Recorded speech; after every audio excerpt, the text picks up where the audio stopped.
Meet your maker. You're not trying to escape, are you? You're not trying to escape, are you? Ah, nice try. Glory is mine. I'll yield to none. You're not trying to escape, are you?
It all happened like I knew it would.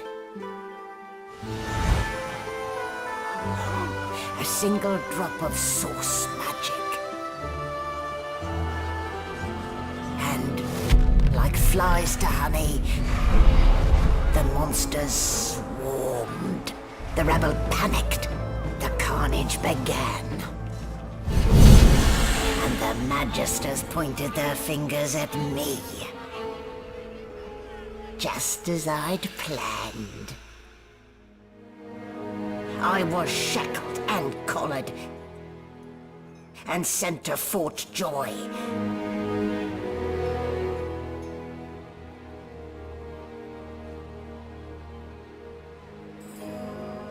I'd come here to kill Godwoken. But instead I became part of their story.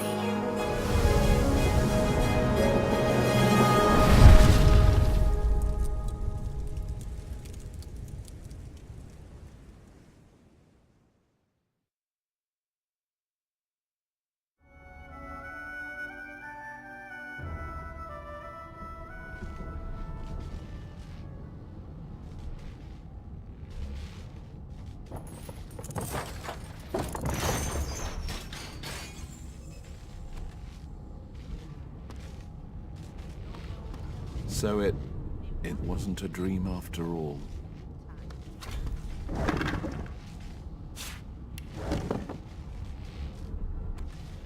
Not a very chatty fellow, are you? Oh, my, these smelling salts are strong stuff. No lesions, no trauma. There. Not too tight, I hope. The collar, I mean. Oh, not to worry. Every dog has to get used to its leash. In the meantime, your next stop will be Magister William.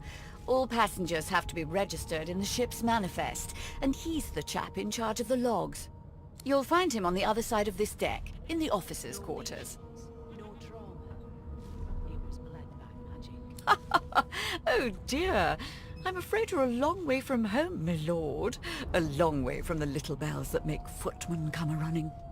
Index fingers pressed to her lips, she pauses a moment to give you a scrutinizing gander. My word, you do seem a bit befuddled, don't you? Perhaps I was a bit too generous with that sedative. Oh well, I'm sure you'll soon gather your wits. Most likely. Eventually. In the meantime, all you need to know is that we're en route to Fort Joy. A new life awaits. And if you're a particularly good boy, perhaps a cure as well. An end to Source. For good.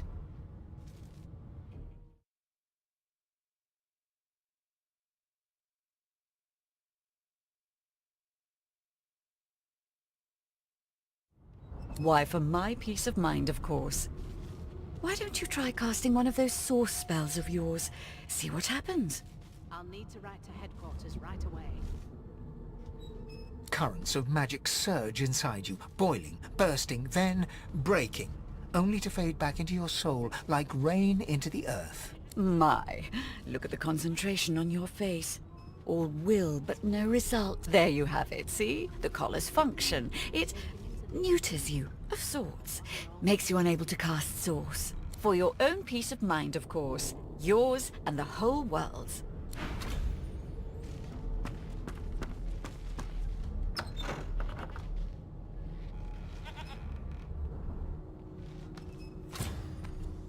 Good gods!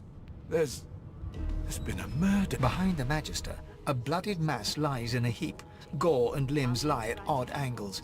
You can't make out a face amid the mess. There's been a murder. A sorcerer was killed by one of your own. Lucky you were busy getting your collar fitted at the time, or you'd be a suspect like the rest of them. Waters is investigating. She'll figure out who did it. Always does. It's a small ship. His name was Finn. Oddball. Looked to me like he saw something he wished he hadn't before he came here. We'll find out who did it, one way or another. Ugly sight, isn't it? Burns me up this happened under our protection. We're extremely lucky no Voidwalker followed the source that did this.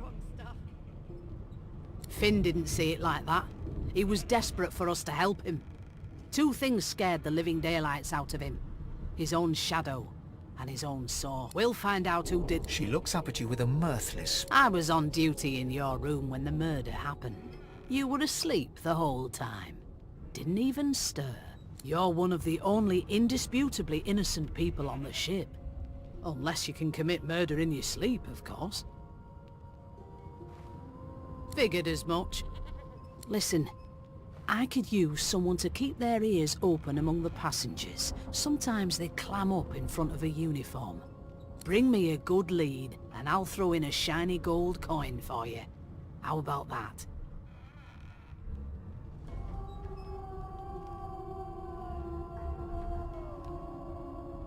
Think about it. It's one of you who got killed, not one of us. We want to find who did it and bring them to justice. Who's your real enemy here? You let me know if you hear anything. Whoever did this is dangerous.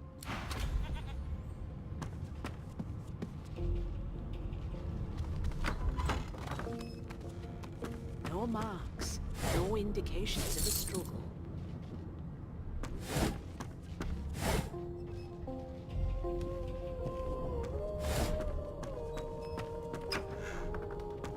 Why won't you sing? I know it doesn't become a habit over time.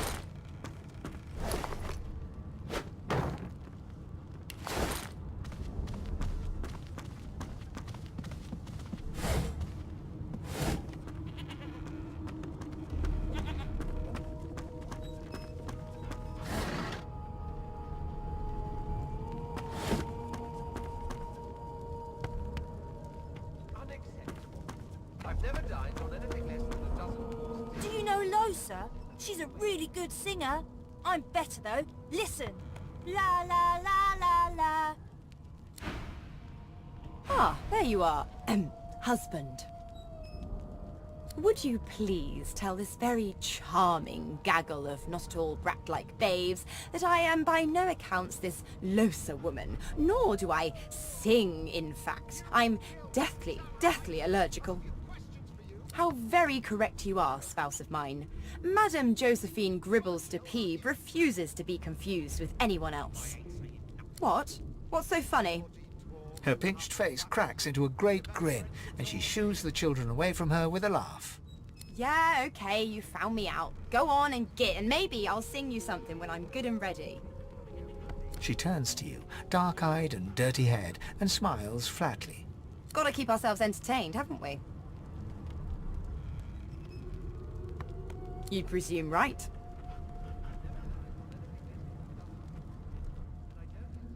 Nope. Trying not to find anything out either. Ignorance is bliss. The utterer, the better. Thanks, but I already belong to an elite and exclusive ship gang. We play ball every day after lunch. You're too soft for it. You take care, though. Suddenly, her eyes cloud to an unnatural black. Greyish veins run down her face, and her mouth tightens into a cruel sneer. As quickly as they came, the clouds clear. She smiles as though no change came over her. Good luck, Chief. They don't care about us. We're like cattle to them. I'll give you that knuckle if you keep carrying on. Name? One of us. The Divine Order wants to know. Well, you aren't here on my list. Scrammy. Sure you and you shut up. You think me mad? Mad? No. Insufferable? Surely. What are you trying to hear anyway? I'll tell you if you can keep it quiet long enough for me to... A broad dwarf sits totally upright on the bench, eyes closed, palms face up on his knees. His beard is a cascade of meticulous plaits, each one braided through with golden medallions. He raises an eyebrow as you approach, but doesn't open his eyes. Listen up, boy. You hear that? Unacceptable. I've never dined on anything less than a dozen... The ship, of course. A wave of sound washes over you. The unintelligible chatter of your shipmates, the groaning of wood from floor to ceiling, the boom, crash and crackle of waves around you, complaints from the sea itself. And?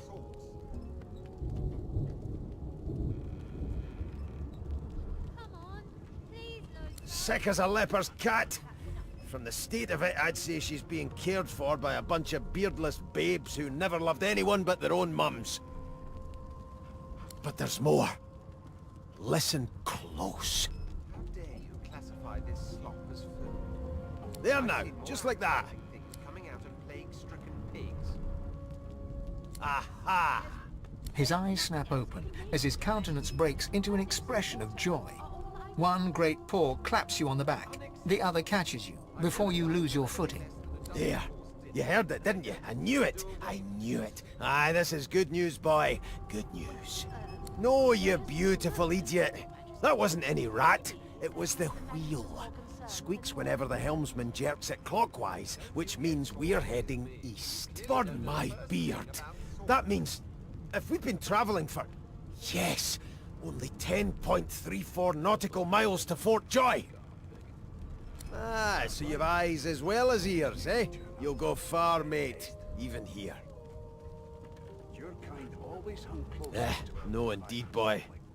But The dwarf leans back from the table and strokes his beard, gold medallions jingling merrily. His eyes roll over to you. that'll be all. Thank you kindly, boy. We'll hang you right over the side of this ship with it.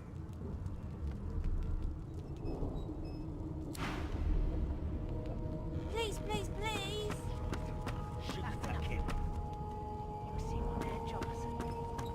I'm busy watching for clues, sorcerer. Go take your sub-story some... I've seen more appetizing things coming out of A pigs. scruffy man lounges against the wall with scarred arms folded. A sly smile playing on his face, he stares across at the Magister guarding him. Noticing you, he straightens and beckons for you to come closer. Watch your back, new fish. There's a murderer on board, and I'd bet 3 months' pay it's this tramp Ifan. Rolling his eyes at the Magister's warning, the man named Ifan beckons again.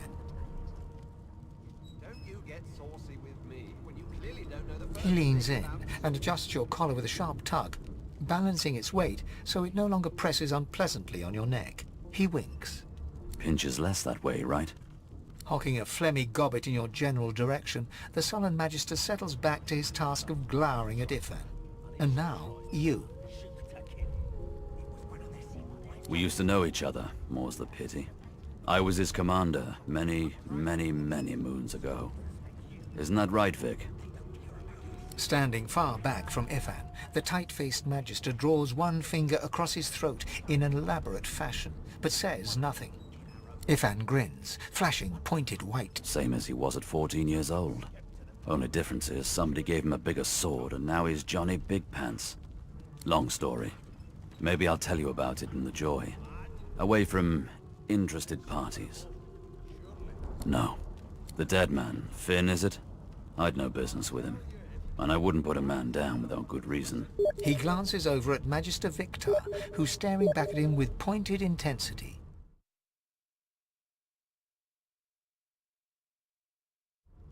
Damn shame sheer annoyance isn't reason enough. The Joy, I've heard a lot. Nothing good. No surprise there, since Bishop Alexander runs the Wonder if we'll get to meet the ringmaster himself.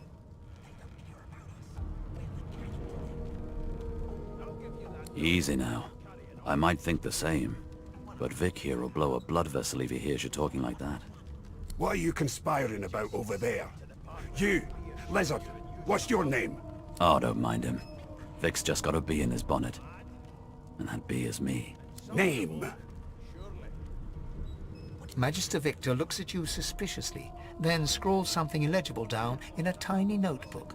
He scowls at you as he stows the notebook back in his voluminous robes. Away with you, at once. Ifan performs an elaborate pantomime of keeping quiet, one finger in front of his lips as he leans back against the wall.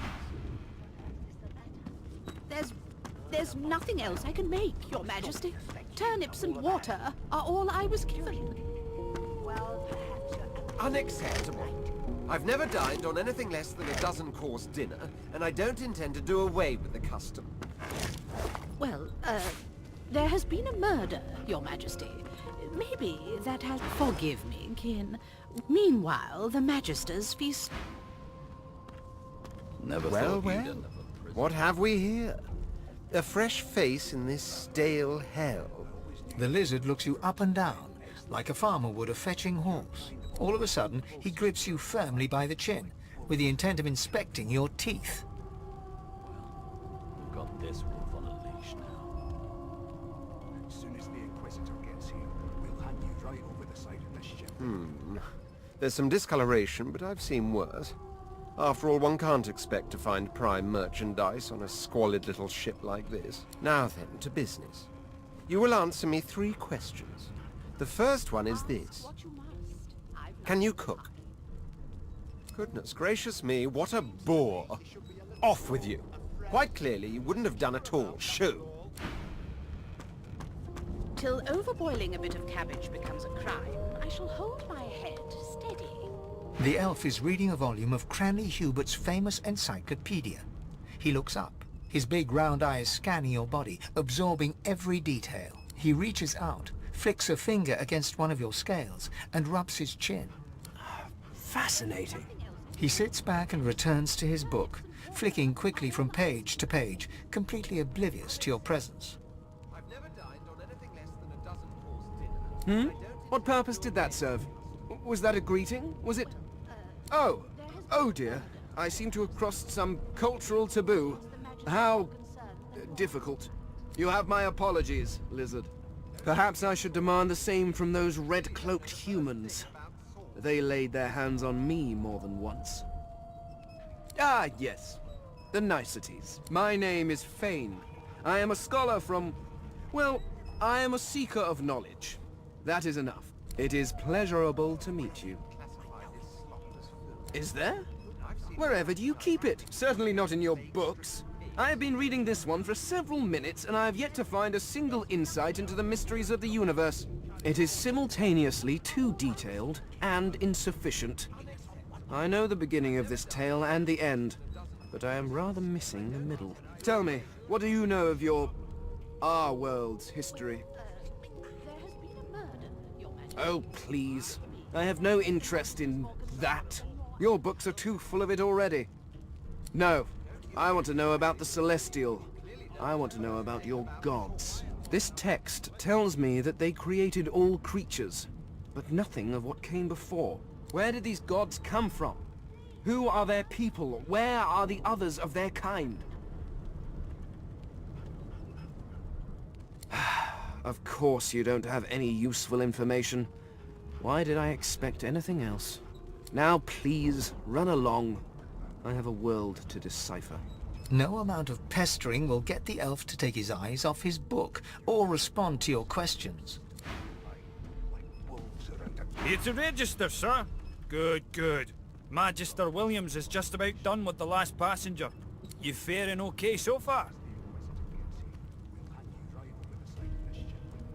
Glad to hear it. You head on in now, Williams.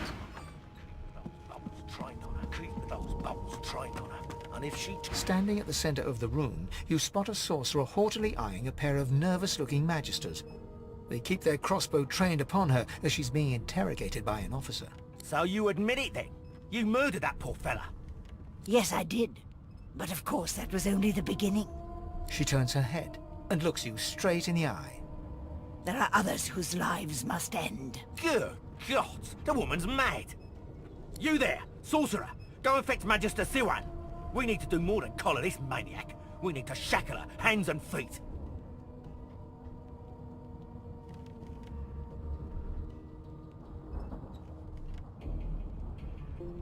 It means your journey draws to a close. Do stick around for its finale, though, because... She reaches for her collar and simply removes it. I'm just about to create a scene. Subdue her, men, quickly! If she casts Source, the Void Welcome will come. They'll end us all. She smiles with wicked satisfaction. Precisely.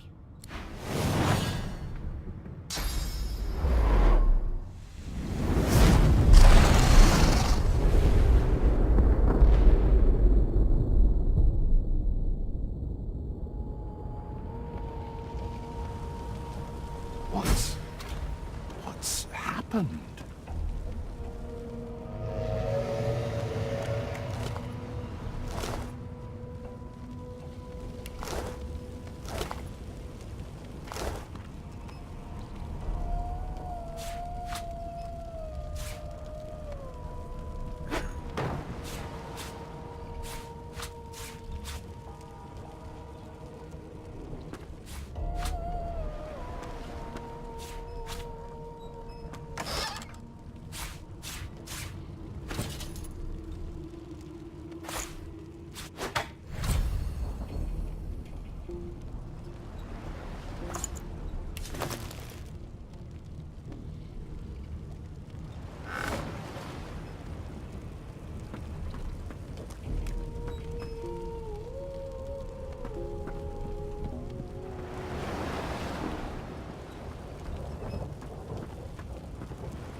Not long before this thing snaps into splinters!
But a fine grace, what was...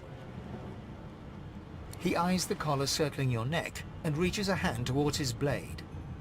Another sorcerer! The Magister's companion doesn't blink, frozen in place at the sight of you. Like you don't know? Mutiny! Did that witch fix your collar too? He whispers loudly to the other Magister. Don't just cower there, Rix! Take out your blade! Rix grabs his sword, which shakes in the rhythm of his trembling hand. Rix looks to his companion, who then looks to you. They drop their hands to their sides. Go on then! Find a place to hide and stay there.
Damn it! Need to get off this wreck and quick!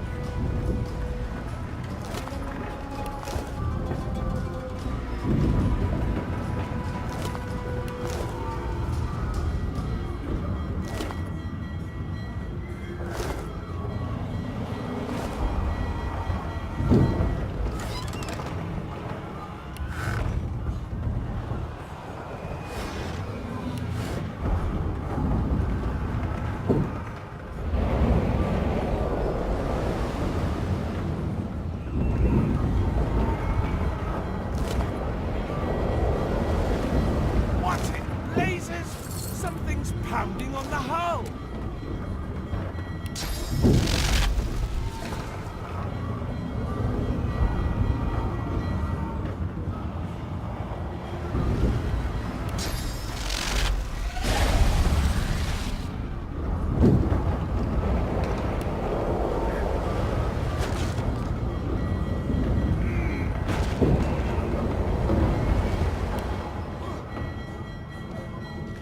You pass through the door and are suddenly face to face with an undead. His skull is bizarrely angular, and a glorious jewel sits in the middle of his forehead. The skeleton is quickly leafing through a volume of Cranley Hubert's famous encyclopedia, muttering to himself. No, no, no! What damn fools record knowledge on a pulped tree? It catches fire, it turns into must when wet, it cannot even resist acid! No wonder they're so bloody ignorant. The skeleton looks up and notices you for the first time. Oh, it's you. Shouldn't you be running and screaming or some such? The skeleton groans and looks back to his book, frantically flipping from page to page. Yes, indeed. It's the look of someone that wants to read the bloody book he's holding. Now, if you're really quite finished, I believe you have lifeboats to flee to. please. I was no more an elf than you are those rags you're wearing. I had a mask, rather ingeniously designed, which allowed me to take that primitive form. A mask that was stolen by that damned witch after her little scene. Still, she'll drown with the rest of these fools, and I will simply pluck my mask from her cold, dead hands. Indeed, just as sensible as getting off a sinking ship and leaving a fellow to his business. I would say good day, but it seems quite likely that you're about to die a rather terrible death, so... The skeleton shrugs casually and returns to his book.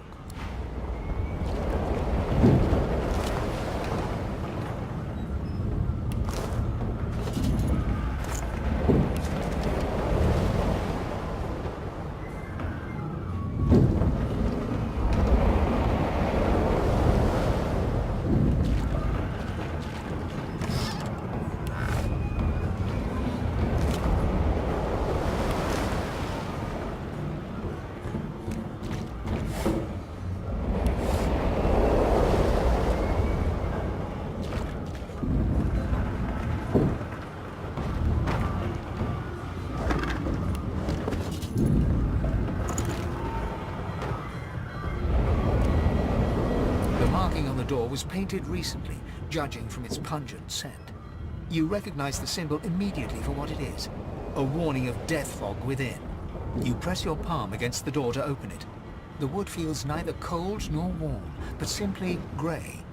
The color drains from your hand, and you are left numb. The moment you touch the door, your belly goes hollow, and your skin goes pale. It doesn't budge. The door groans open, but an ashen shadow clouds your mind.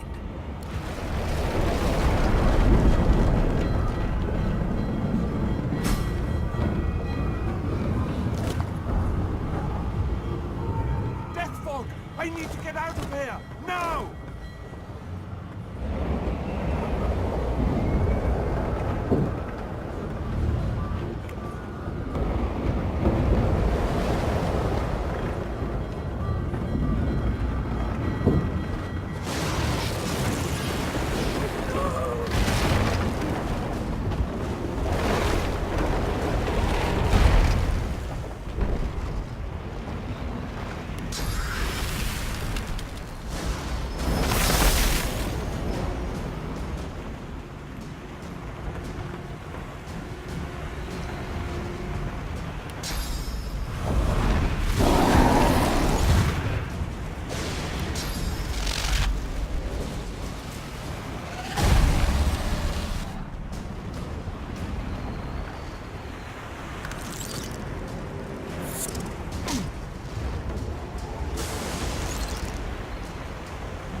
children and dwarfs first, just like the old stories say. The dwarf yanks at one of the nearby ropes to no avail. You said there were other people down there. We need to help them. You see those tentacles, kid? It's time for getting the hell out of here.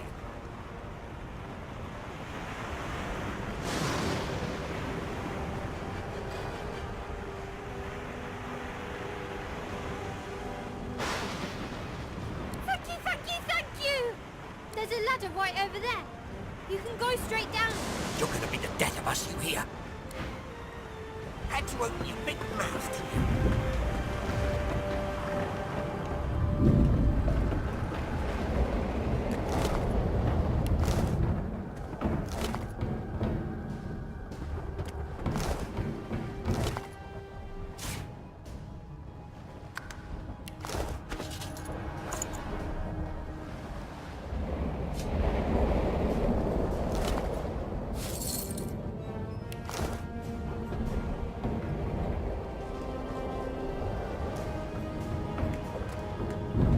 If you could walk, get yourself.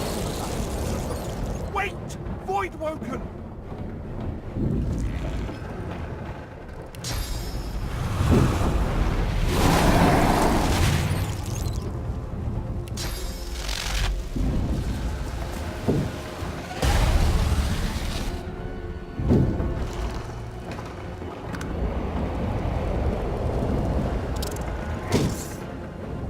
I thought Void Woken was supposed to be scary.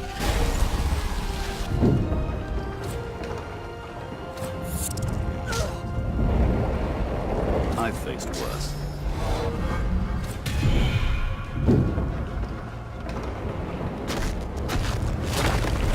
Glory is mine.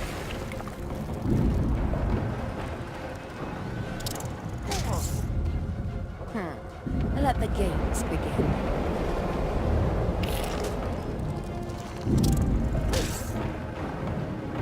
They who are about to triumph.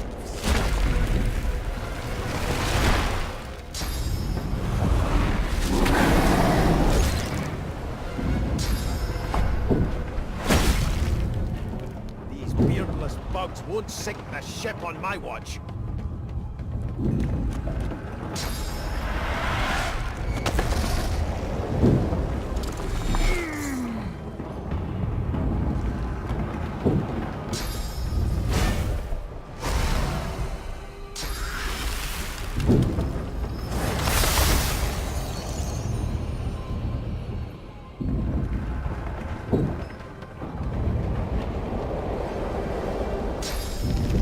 Grease the reaper for me.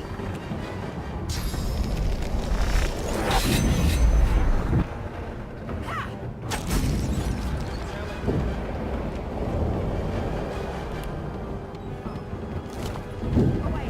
The sea's hungry. We don't have much time. They smell even worse dead than alive. Let's head above decks for some air.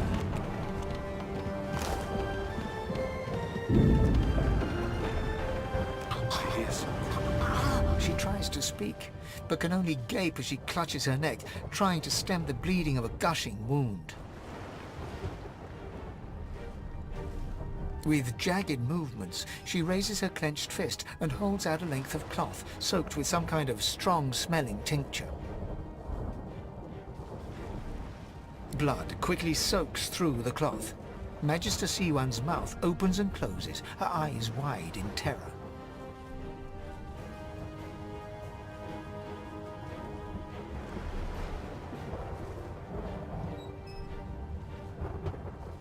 It's working.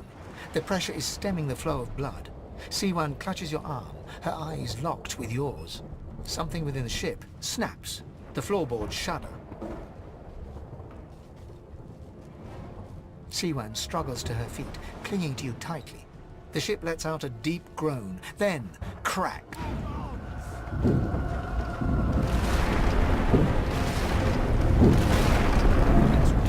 Ship apart. This is it! She's going down!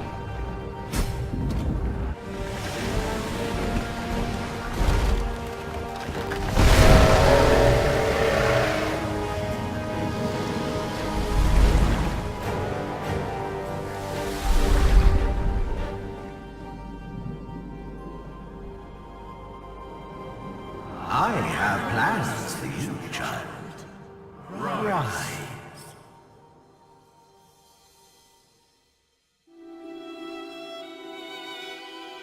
Honorable Dallas, we lost a ship sailing sorcerer prisoners to Fort Joy.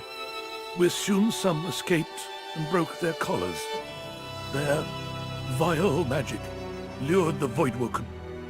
All who were aboard are presumed dead. Yours faithfully into eternity, High Judge Oriven.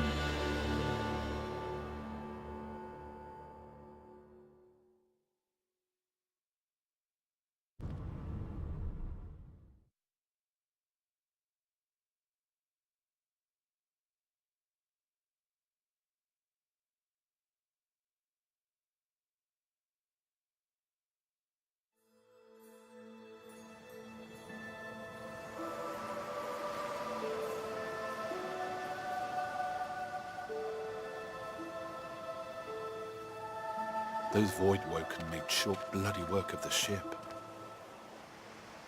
Am I the lone survivor? This must be Fort Joy.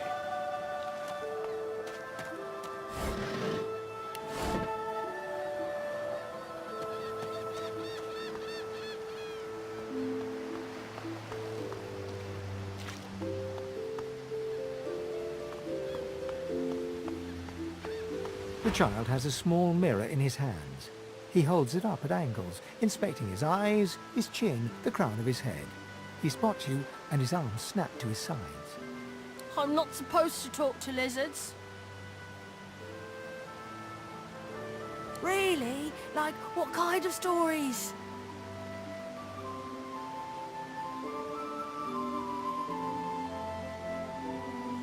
A dragon that marries an elf? That sounds silly. Can I hear it anyway? You want me to tell the tale of the dragon, but despite your best efforts, you notice that your knowledge of legends and monsters is somehow upsetting the child. Are you a sorcerer? One of those guys that brings the bad void things here? The child looks at you straight on, unafraid, searching your face. He lifts his mirror to his nose, closes one eye, and looks at himself again. I don't see any source on you or me. I guess they're wrong or crazy. No one cares where I go. They know I can't leave the island.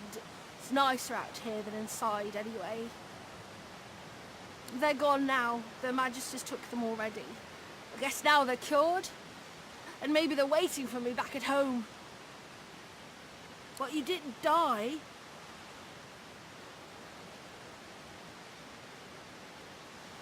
There isn't anywhere safer. That's what I mean. You'll see. Guess I am, but it's just normal to be scared. Nowhere isn't scary.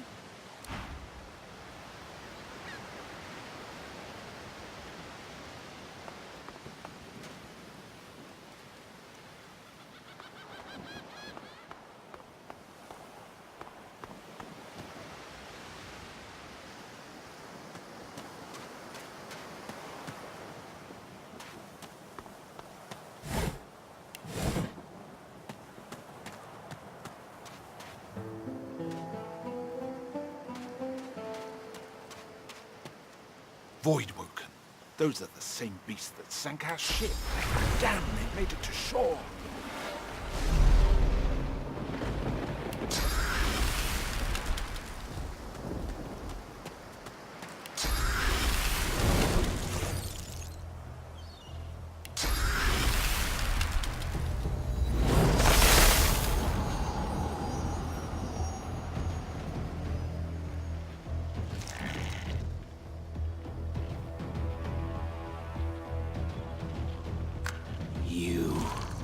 I know you.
bloody collars were supposed to keep those things at bay.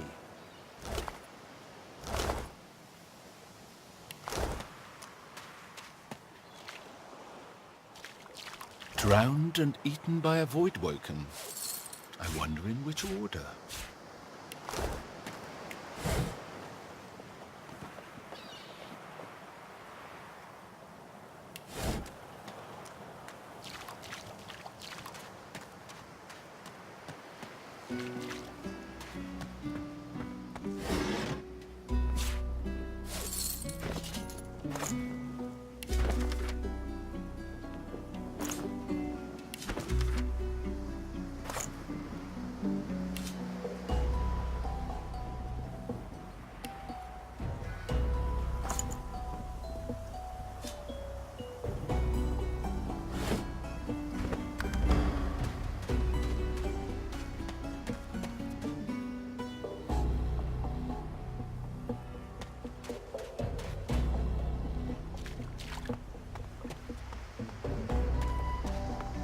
You spot a strange lizard gazing over the water with a steady, malcontent stare. His skin is of a bright, blood-red color. Could he be... Yes, you recognize him from the ship. It would seem you're not the only one who survived the tentacles of the deep. The lizard turns about with the graceful ease of a dancer, or a duelist. You lock eyes with his, two smoldering embers that sizzle your very soul. I did survive, yes. And chances are I wouldn't have, had you not returned to the aid of your fellow passengers down in that dreadful hold. You have my gratitude. Hand over heart, he salutes you with a bob of the head. More than a nod, though less than a bow.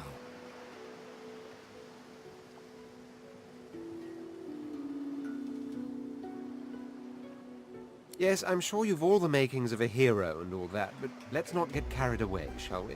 Now then, if there's nothing further... I'm sure I don't mean to sound condescending, but I had thought it quite self-evident I was gazing out over the waves. He sighs dramatically. Tell me, what do you see when you cast your glance over this ocean?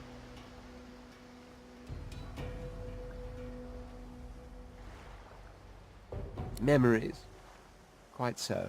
He looks out over the water once more, and so do you. A few tranquil moments pass as the waves lap against your thoughts. As for myself, when I consider this vast expanse before us, I see an empire. I see continents dotted with mighty cities. And shimmering along the soft curve of the sea's horizon, I picture the palaces that formed my paradise. Lost. Of course, it's rather specific. Quite obviously, I'm musing over the very actual empire that I lost.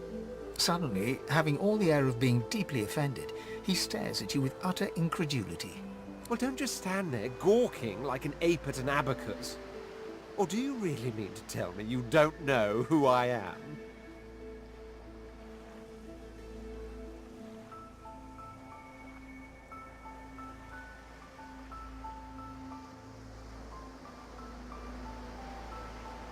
The very same.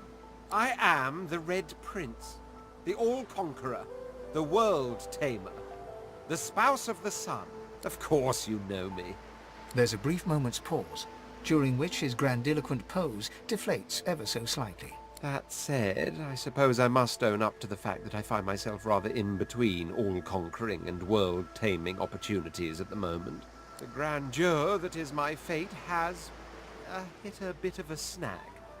But never you worry. For the throne I was destined, and my throne I shall have.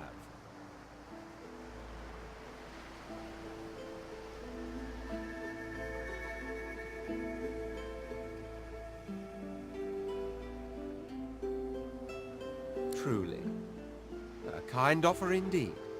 And you've already proven to be trustworthy enough. You came back for the others on that ship after all. Fine, I accept. On one condition. For reasons I'll not disclose right now, it is imperative that I should meet with a dreamer, one of our kind's revered mystics. I've reason to believe one of them may be present on this island. Promise me we'll look for him, and I'll extend you the blessing of my company. Jolly good. So, now that that's settled, first things first. Even if you are as versed in the art of eloquence as I am, that our swords will be doing a lot of the talking from here on out goes without saying. As a born fighter, I prefer the perfection of the blade myself. But I'm well acquainted with the secrets of magic and, yes, even subterfuge. What say you? Very well. Onwards then to victory or death. The Red Prince nods and gives you a smile that wavers ever so delicately between courtesy and contempt. Now, as you're aware, you'll be travelling with a prince. Proper forms of address include Your Majesty, Your Royal Highness, or if you're feeling particularly frivolous, Milord. As your luck would have it, I seem to be fresh out of luggage, so you won't be required to carry my belongings. Of course, there are other forms of protocol to bear in mind, but I'll see to it you'll pick up the rest as we go. So, without further ado, let us be off!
A black cat. Hey, mister. It's a lot nicer here than that stinking boat, huh? I'm sure glad you went back to save the others. Saw one of them wringing out their tunic at the shore a few hours ago. Say hi for me.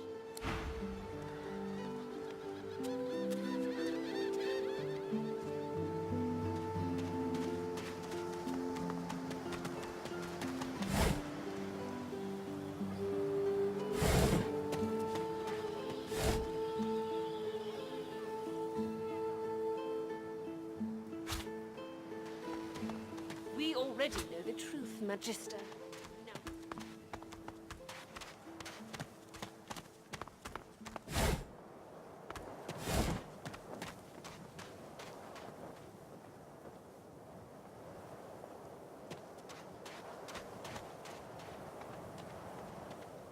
I've spotted something. Let's hope this is worth the digging.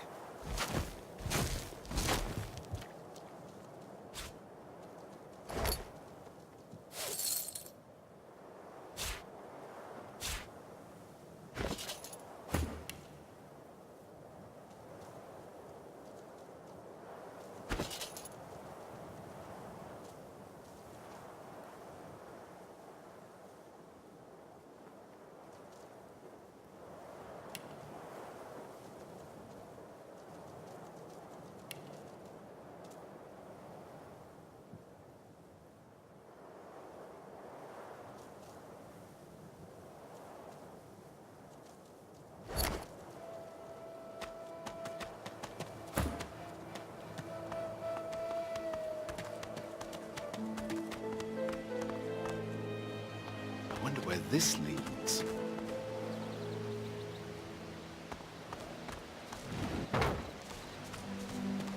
As the alcove opens up, you see the same skeleton that you met on the boat before it sank. He's still not wearing his mask. He's leaning over a corpse, prodding and pulling at the skin of its face. Bugger.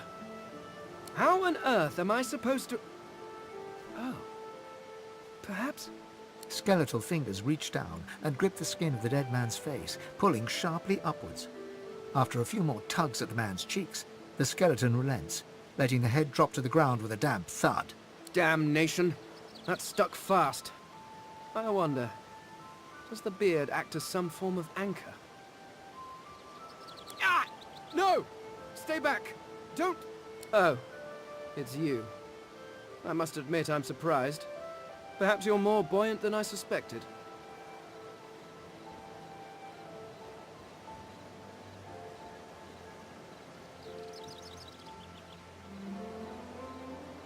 Oh, yes. An exceptionally common, but exceptionally valuable commodity. A face. A face that seems rather stubbornly attached to his skull.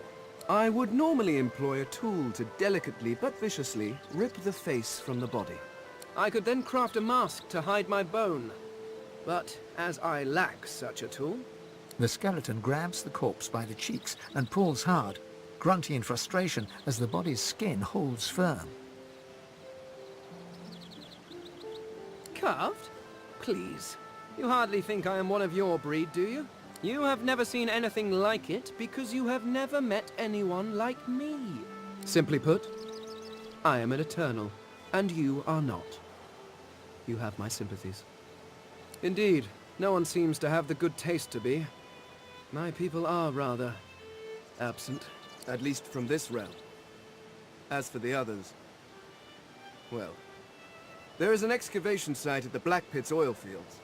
Perhaps there I'll find my answers. A cult? Hardly. We were a race that existed before the idea of race was needed. I could ask you to imagine an Eternal as a creature of incredible intelligence and skill. But I fear the limits of your imagination would not do us justice. We studied the mysteries of the universe. We created works of great art. We disappeared, but I will find them. Wherever they are, I will find them. We will have our world again. Ah, well, that is the curious thing. They are clearly absent from this world, and yet they are everywhere. Every one of your races resembles them in some manner, and the statues you have built to your gods look remarkably familiar. Perhaps my people have ascended to some new realm. Or perhaps your gods are merely a folk memory. Regardless, they are not here. But I will find them. Wherever they are, I will find them. Well, that hardly seems relevant. But if you must know, I was inconvenienced for a time. Several centuries, in fact. Or perhaps millennia. One tends to lose track. I was sealed in a tomb for daring to be curious about the world. It seems our king did not agree that the universe should be explored to its full potential. Perhaps I should thank him. It seems I was spared whatever happened to the others. I wonder if flowers would be appropriate. I suppose, circumstances being what they are, it could be advantageous. You seem more at ease in this world than I. A guide would certainly be useful. Excellent. While we are conversing, perhaps you noticed that I am rather skilled in, well, all things. Of course, the arcane arts are my little speciality, but being a brilliant wizard does not mean I cannot handle blade or bow. So, which do you require for this enterprise of yours? I could do that with one hand behind my spine. Now, shall we get on? There is rather a lot to see. Splendid. Very well. Let's be off.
The cat's eyes are its eyes clear.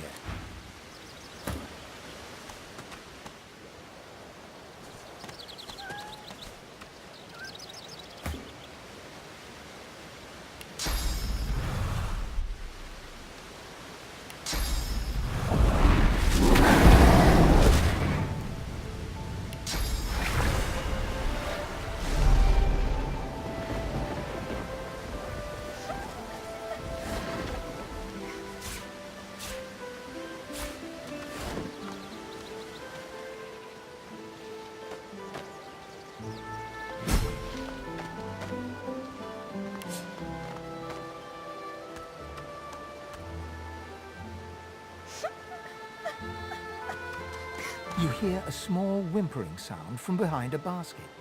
You peer behind it and find a small human child holding her knees and trembling.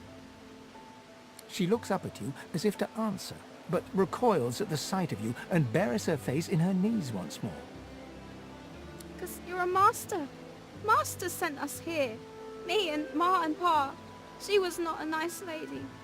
Lizards aren't nice ladies. They beat me. Gee, you don't sound like a master. You're nicer than the others. But I still miss my Ma and Pa.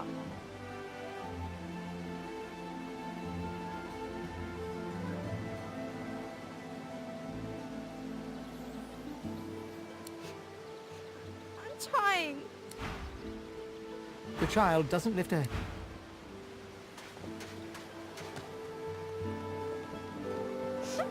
Where is she? You go with us? Who are you? Are you from the shelter? She says nothing of another. Fear, alas! Never mind. It is not your concern. She leans forward. Her eyes are wet with fear as she takes your hand. Please, do not lead anyone here. Psst. Fear, alas. I am sorry, but...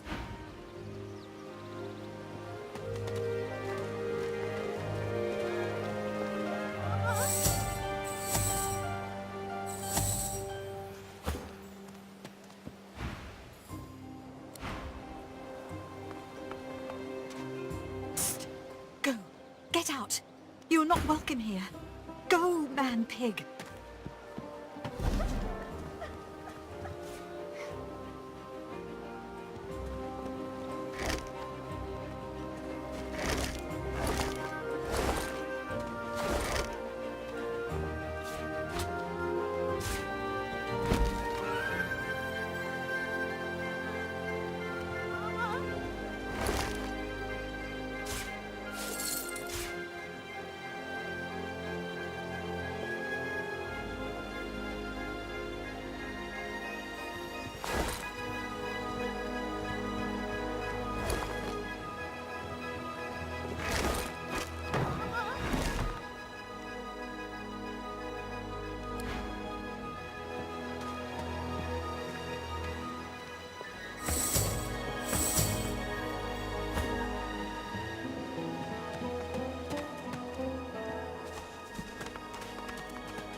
I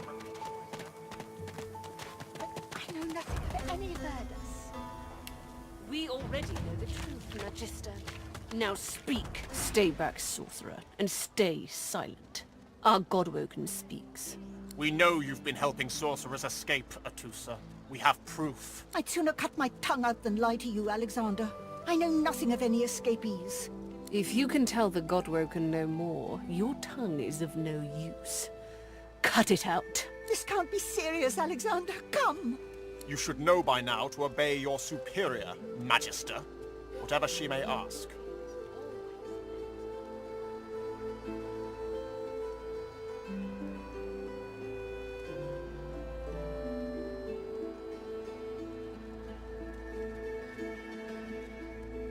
Atusa pinches the tip of her tongue with 2 fingers and brings her dagger to its root.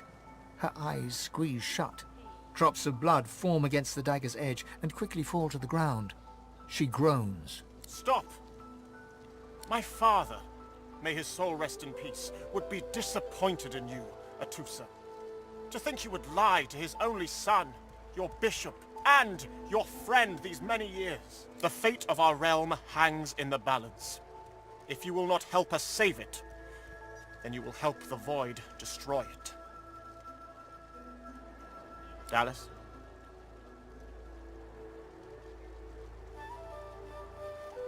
Yes, Your Holiness? I believe we're done here.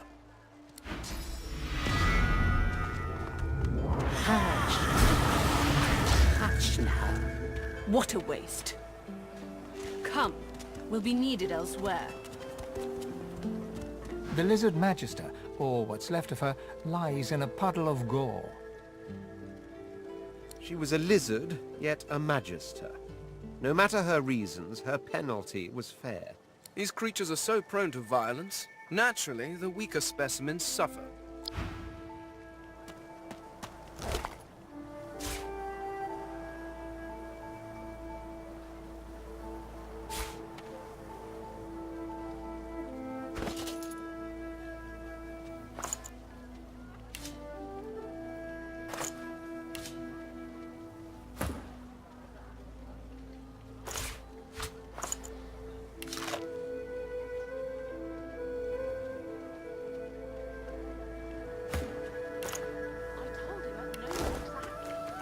Didn't I?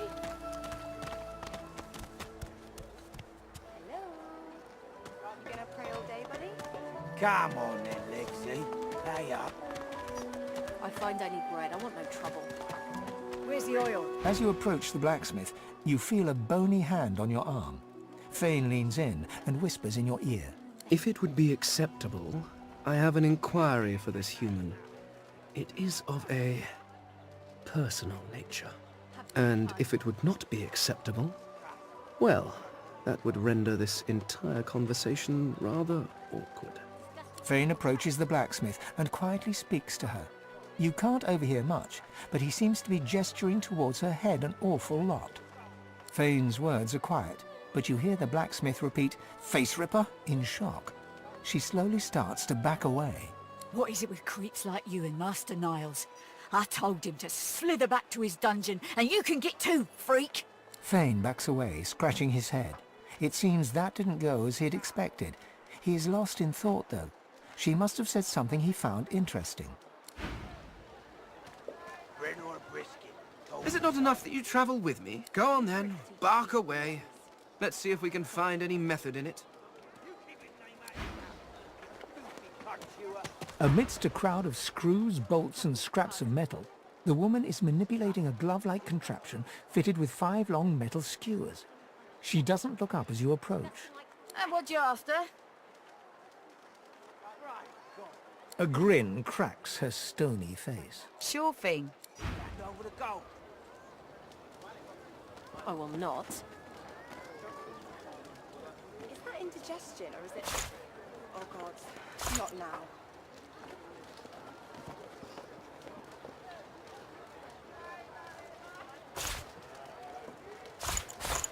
Come on then, Lexi. Pay up. I find I need bread. I want no trouble. Bread or a brisket, toll's the same. Your grift teaches you to bully others. Pathetic. You keep his name out of your mouth, you filthy blood chewer. Have you, cud? Disgusting, just like all your kind. Disgusting like theft? Disgusting like threats? Great God, will you quit dragging this on? Ain't that hard, Lexi. Just hand over the gold. I will not.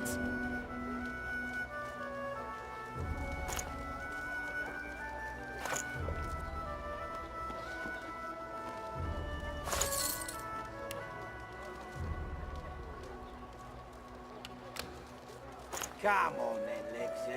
Hey up. I find I need... I ain't. Just seeing how it's made. She's clever, Dallas. Made these herself, for those bodyguards of hers. She looks up. You looking to buy something? Found it in the scrappy. Never knew her to be much of a wrench head back in the day, but once she joined the Order, she started turning out all manner of oddities. She nods once. You looking to buy something? Or do you just want to waste my time with a whole lot of questions? Just hand over the gold. I will not. Amidst a crowd of screws, bolts and scraps of metal, the woman is manipulating a glove-like contraption fitted with 5 long metal skewers. She doesn't look up as you approach.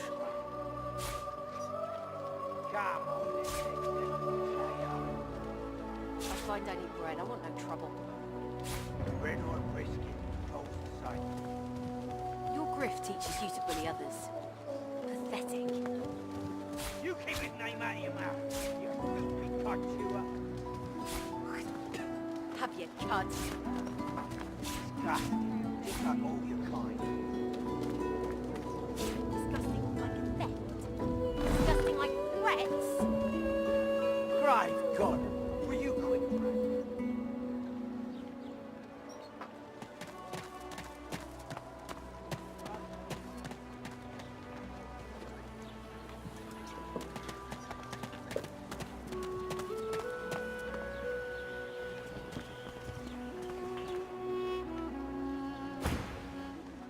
And what you after?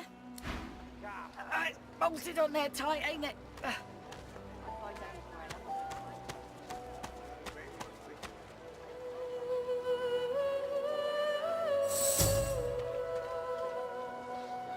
You keep his name out of your mouth.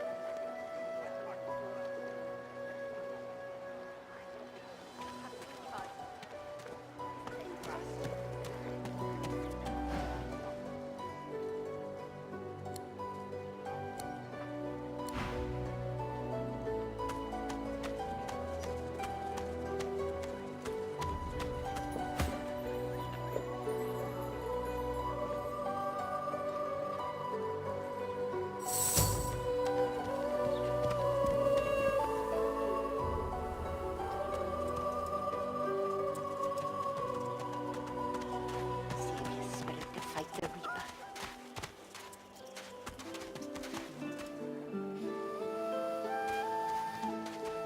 Frightfully busy at the moment, love. Haven't got any liquor on hand, have you?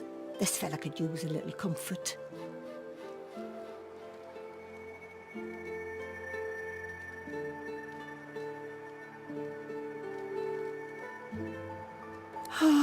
All the worse for old Dane.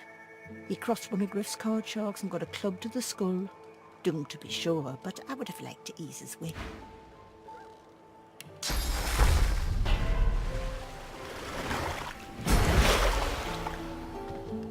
You think you're so fancy with your flashy abracadoodle, don't you? Fat, who needs you?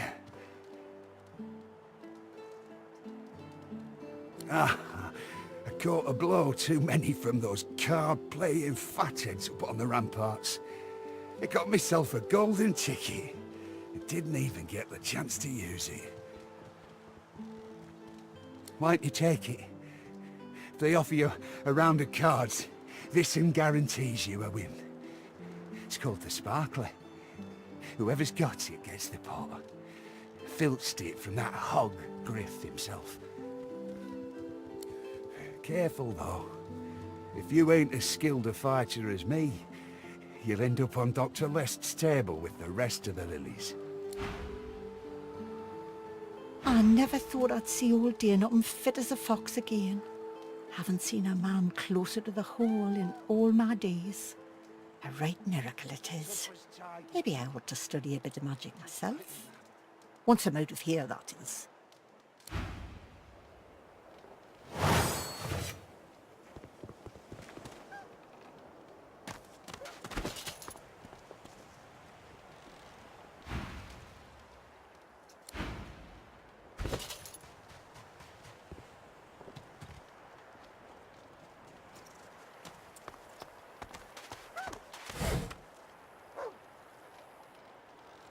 Tough as tiger teeth. Just like me, ma'am.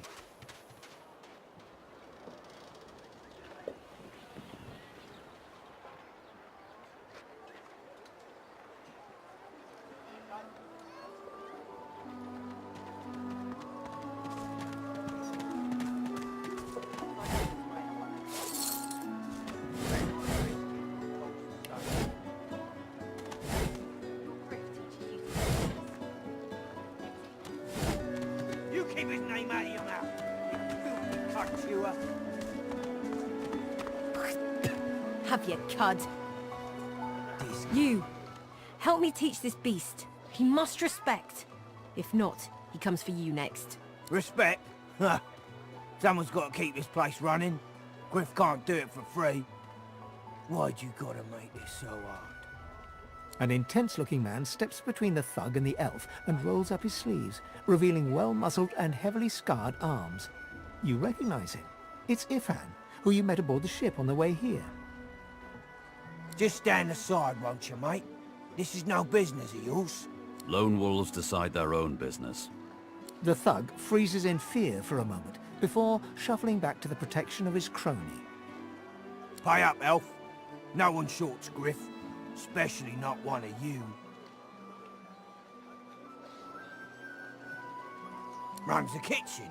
Means he runs me, you, and everyone else in camp.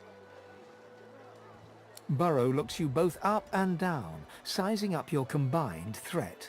Ah, get out of here. The both of you. You ain't worth the sweat of my brow anyhow. The elf smiles and bows to you in thanks. Follow me, before more of them trouble us. There is a safe place.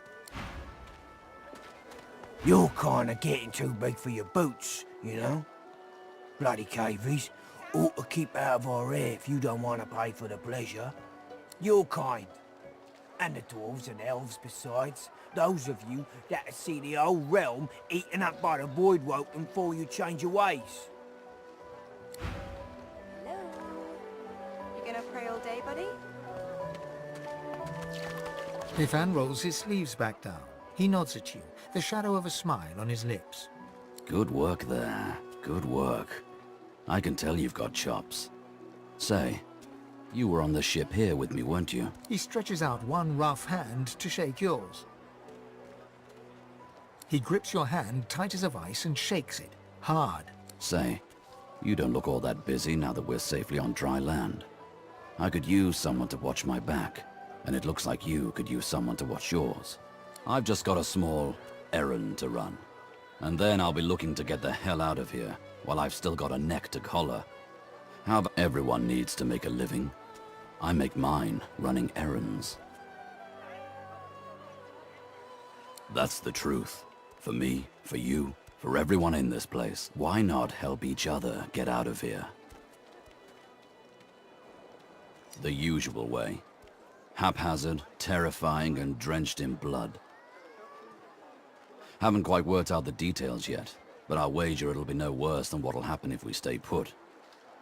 2 heads are better than 1, and when push comes to shove, 4 fists are better than 2, right? He grins, sharp teeth glittering in the midday sun.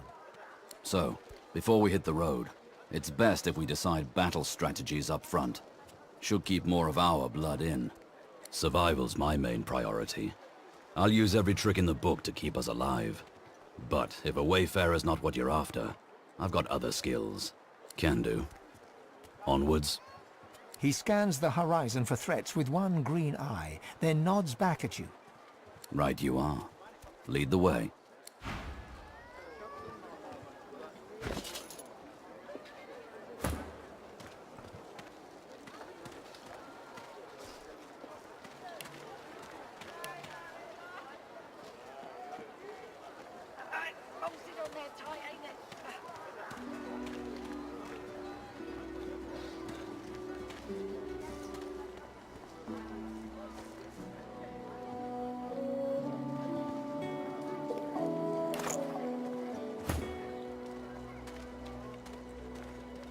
Tired of the view in here yet?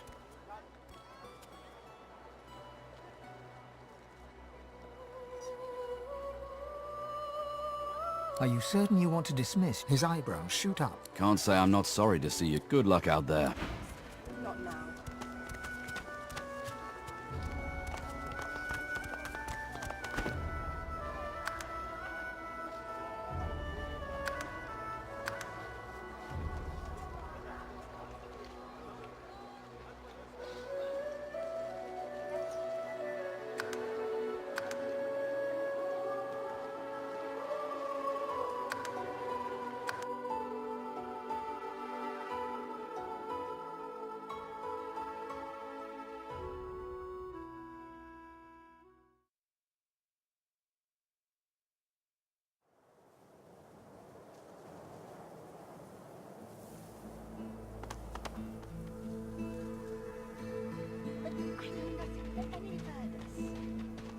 We already know the truth, Magister. Stay back, sorcerer. We know you. I do not cut. If you can... This can't be... You should know by now to obey your super. Atusa Stop! My father. The fate of Dallas. Yes. I.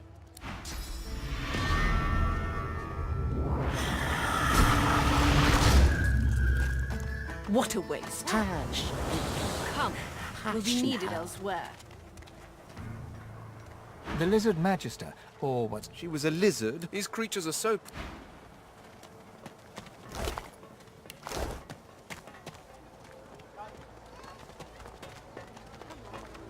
Come on then, Lexi. Pay up. I find I need bread. I want no... As you approach the blacksmith... If it would be... and if it would not be acceptable, well, that would render this entire... Fane approaches Fane's... What is it? Fane back... You keep his name out of your mouth. Amidst a crowd of... And what you after? I ain't. She looks up. You looking to buy something? All manner of thing. Disgusting like theft. Disgusting like threats. Right, God. Will you quit dragging this on? Take that on, Lexi. Just hand over the gold. I will not.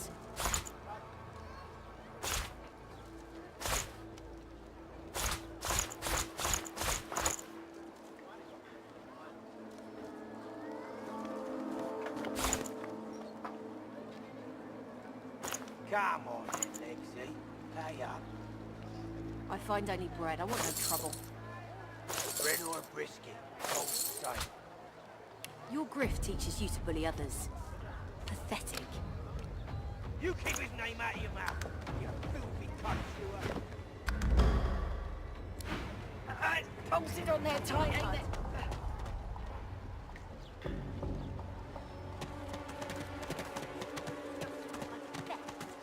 Disgusting like threats. Grave God. Will you quit dragging this on? Take that. You. Respect. An intense... Just stand the... Lone wolf. The thug... Pay up, elf. No one runs the kitchen. Means you... Burrow looks... get... The elf's... Follow me. There is a safe... Ifan rolls his sleeves. Good work. He stretches out one rough... He grips your hand... Say, I've just got a small errand to run. And everyone needs to make a living. I make my... That's the truth. Why not help each other get out of here? The usual. Two heads are better than one. He grins. So, survival's my main priority. I'll use every trick in the book to keep us alive. But if a wayfarer's not what you're up, what good's an outlaw who can't command the shadows? I've dabbled enough to know I've an affinity for the darker. Can do. On. He scans the horizon for threats. Right you are.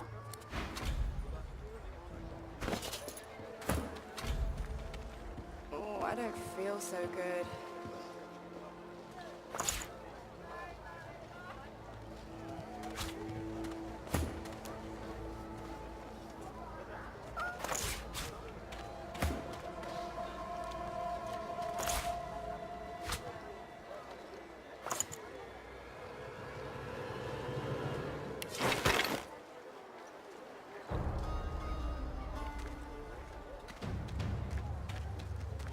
Stay down.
Leave me. Go.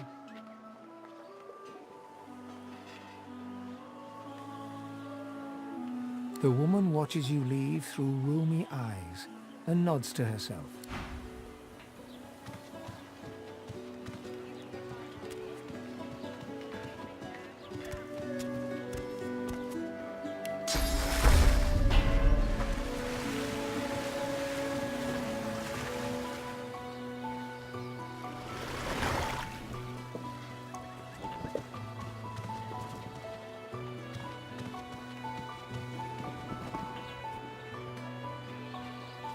She groans in pain.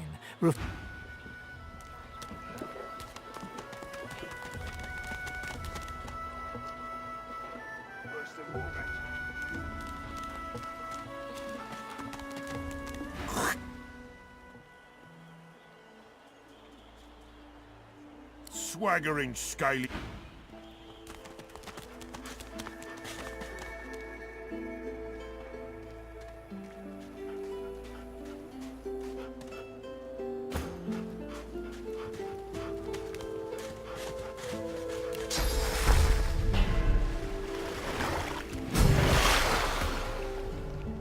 Think you're so fancy with your...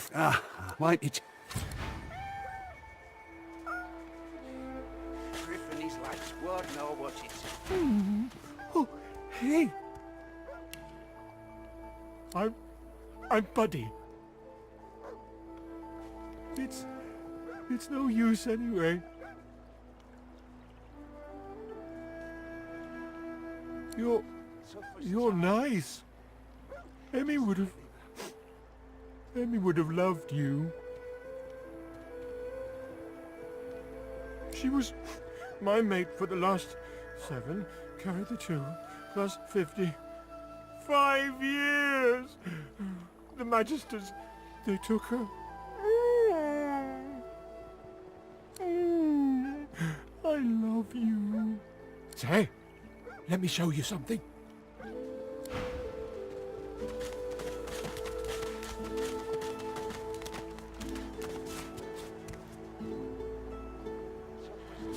Nice.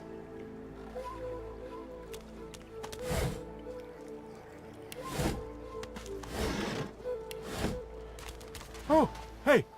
Hey! I thought you might be Emmy. It's nice to see you.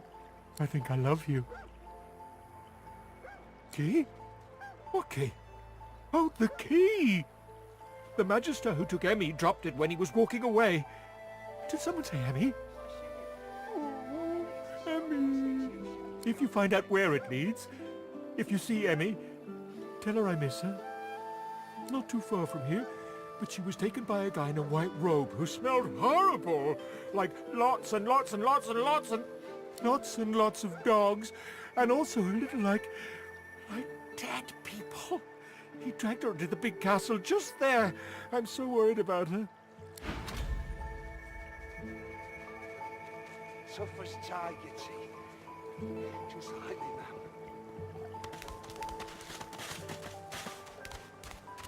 A little reprieve from the din outside. Yes, by all means, let us partake in the art of conversation. House. Hallowed are its halls. Please, comrade, I have all you need to steel yourself against the brutes that haunt this place. I will accept no more than a pittance for all you may require.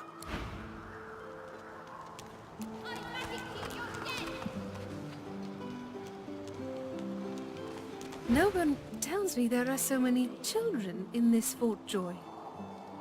Magisters I handle, but small ones. An elf lives forever. If she stays away from spears and fire, she has no need for slimy, sticky, small ones. Are you from the ancient empire? Maybe you know my mum.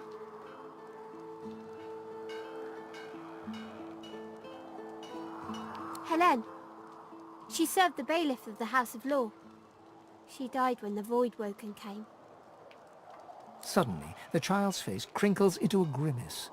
She seems on the verge of sobbing when her face suddenly goes still and blank. She smiles at you and continues her game. Whack! Back, evil ogre, or I'll get you with my sword! Oh, don't you know how to play? I'm the good guy, you're the bad guy, and I always win! You can't play my game! Whack! Back, evil ogre, or I'll get you with my sword! I'll spare you this time, beast, but don't cross me again! Ever! You're really fun! Hey, I'm gonna hide somewhere in the cave, and you come find me. Ready? Go!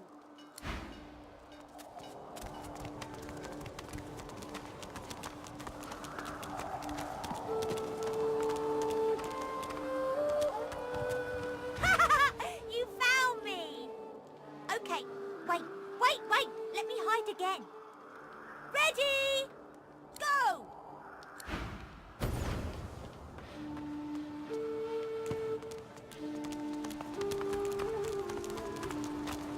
I know they help. Oh! Wow! You're really smart. I bet. You know what? I bet my best friend would really like you. Come on, I'll introduce you. I know how to spell introduce.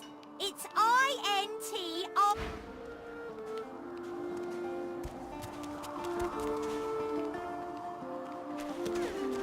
My way is too small for you. You'll have to find another. Hope you brought a shovel.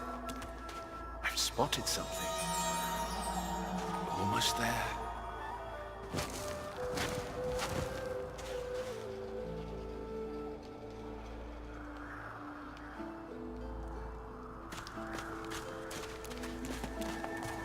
Thank you for your help with that, thug. No doubt he turns on you next. She bows. In this cave, we trust the healer. She is young, but she sees. She knows more than we know. In the camp, the brute Griff rules. He who gives the bread has the power. I hear of no escapes. The only way out is through the Magisters, through their cure. Thugs I can stand, but I fear the Magisters. It gives me great pain. I'm with my family. We are making beautiful magic. We are healing a tree cut down with great violence. The Magisters come. My family runs, but I fall. My son looks back. I shout to him to run. I am taken. Wait, before you go. I am not here without your help. I do not forget this. For you, a prize. I save it for a special occasion, but I can think of no finer occasion than this. Thank you.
The young girl's eyes are covered, but she turns toward you when you approach.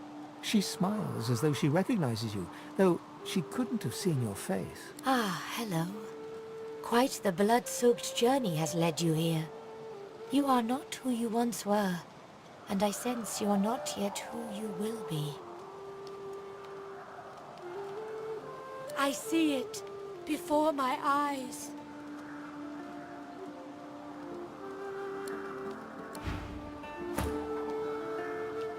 The young girl's eyes are... Ah, hello. I see you come a long way. I see you come here seeking a great adventure. Do you find it?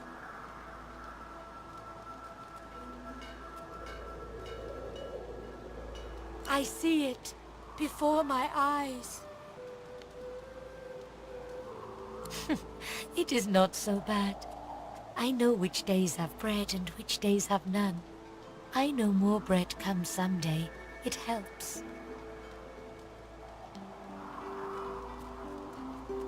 Your life is not your own. Your life is for us all. I cannot say more. You see someday. Her eyebrows shoot up. There can be a way. Amiro knows. But he is gone.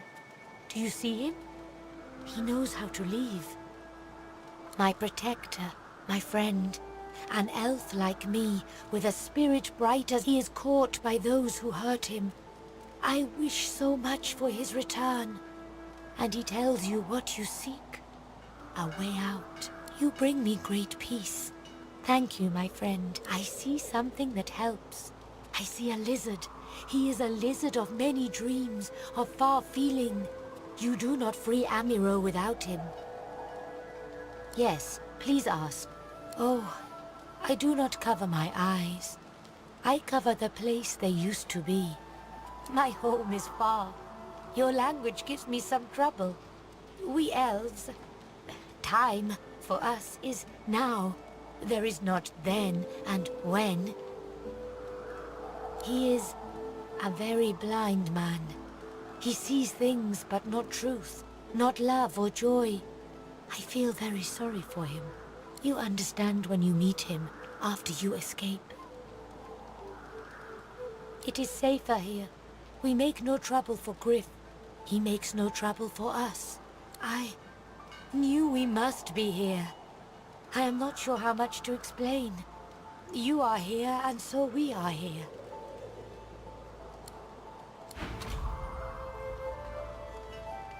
I know they help.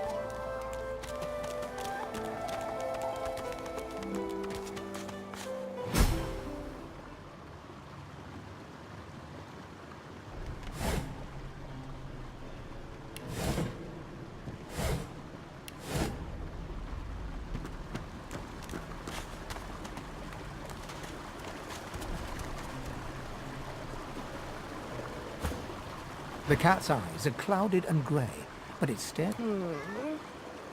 What? How did I get... Hey! Stop following me! What? No! That can't be! I can't... Hey! Stop following me! Huh?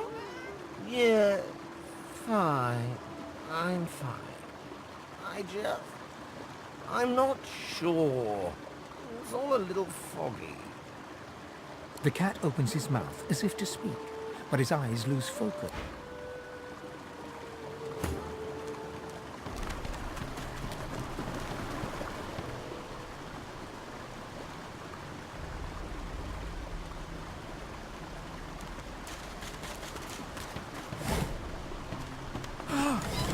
You're back! And you brought... Who's this? Wither, this is my new friend. He's really smart. You'll like him a lot. Please, small child, leave me to my ruminations. But he's really nice and tall. Maybe he can even help you with that thing. Why? A grown friend? You brought an adult here? Good. Good gods. Can it be? Can it be a lizard? I never thought I'd see the day.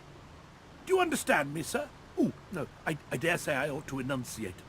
Can you help me? 700 years. Can it have been so long already? Gods, how the time flies. I haven't seen a living soul in all that time. What a strange notion.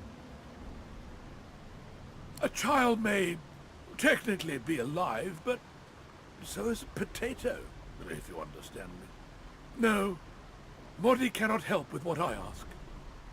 A wicked king it was, Brachus Rex by name.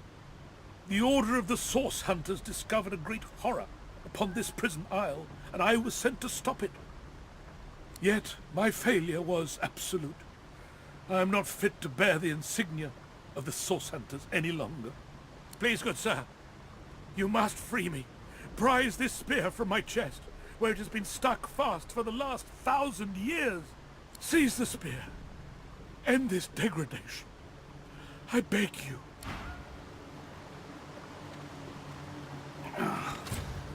It's stuck fast.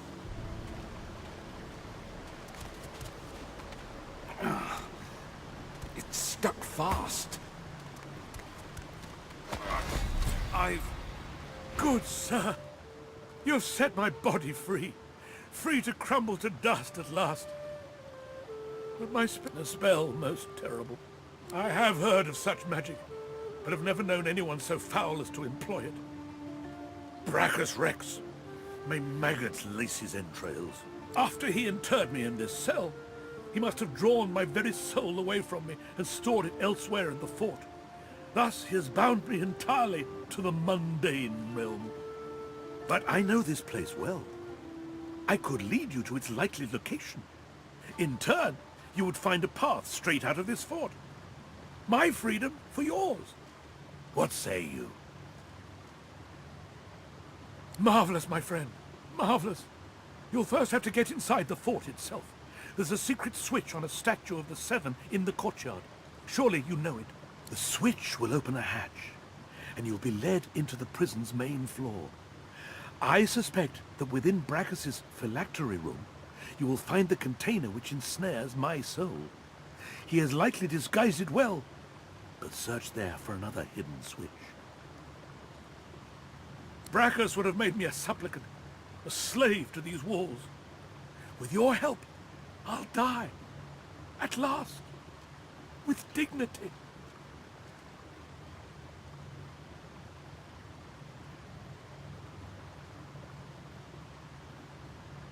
I was fully briefed about this awful place before I came.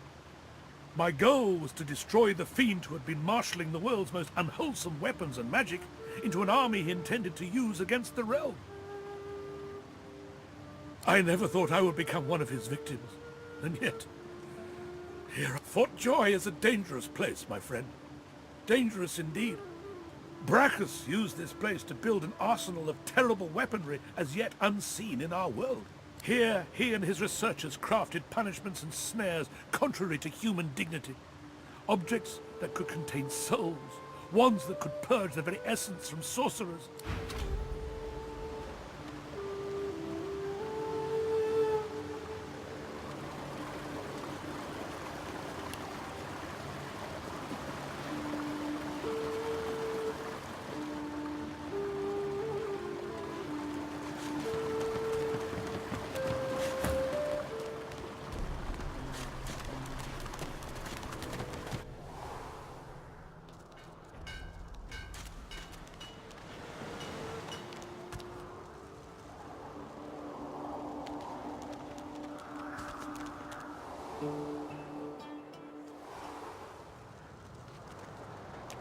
Hallowed is the House of War.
Griff and his lads won't know what it's in.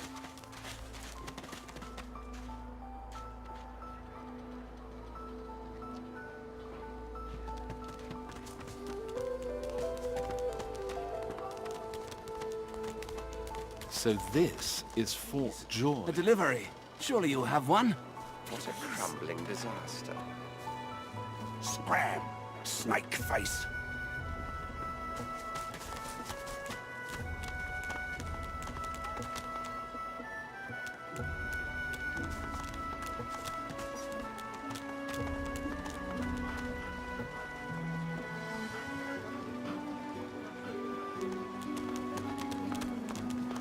The divine himself, Lucian.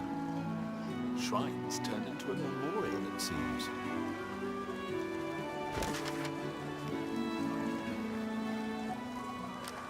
Stay down, you!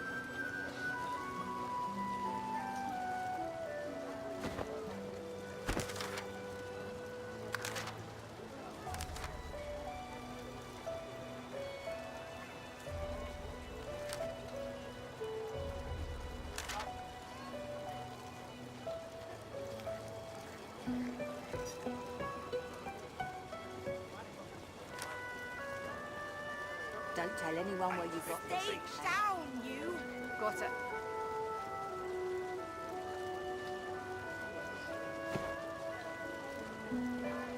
The shrine depicts Lucian the Divine, avatar of the 7 gods.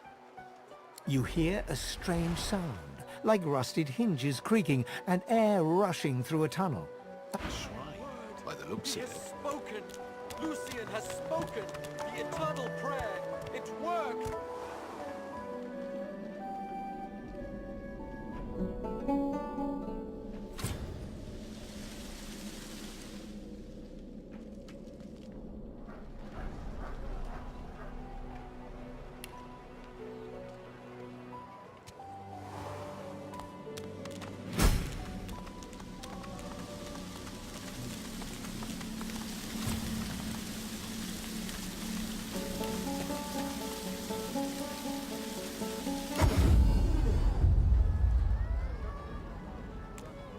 Where's the more rations, please? Is that indigestion? Oh God, not now.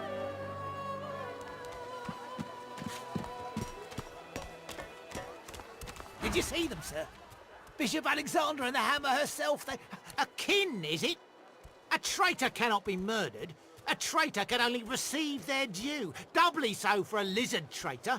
It's a pity she couldn't die twice. The Divine Order's all that stands between everything you see and a Void Woken's throat. Any traitor to them is a traitor to us all. Believe it or don't. The Divine Order doesn't need our loyalty. They'll save us in spite of ourselves. Even you, skin shedder.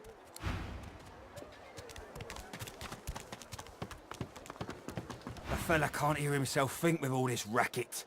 Day and night she hollers after that child. Yeah, that Farah. You gotta cut that out. What's happened to you? Aye, she needs help, but none that I can give. Mad as a cuckoo, that one, and twice as loud. Distraught don't even begin to cover it. She's hollering after that child of hers. Killed by a void woken, she was. Been dead and buried for a month now. Never even stepped foot in Fort Joy. And there ain't no amount of hollering that'll bring her back. Please, I'm sorry, but you must leave. My baby's terrified of lizards. She may be hiding from you even now. Irma! Irma, darling, are you here? Please, sweetheart. Where are you? Thank you. Good day. Didn't I? Please. Please, you must help me. No one here will help me. Not one of these bastards. A child is missing. Irma. She's called Irma. I haven't seen her in days. I'm sick with worry. Completely sick. And no one in this damn camp will lift a finger to help me find her. You are an angel. Come on, old man. I can't wait all day. I don't think I ain't watching. That's your 5th blue jester this round. What of it? It's Yeah, what of it? The woman is scrabbling at her throat, as though she can hardly breathe. Don't touch me. You're too close. This collar, this place. Oh, it won't budge. I can't breathe. She breathes deeply into the pouch and begins to calm. Thank you. The woman is scrabbling at her throat as she catches... Ben, Miss, Ethan, Ben, Miss, you killed them. You killed them. He killed them all. Murderer.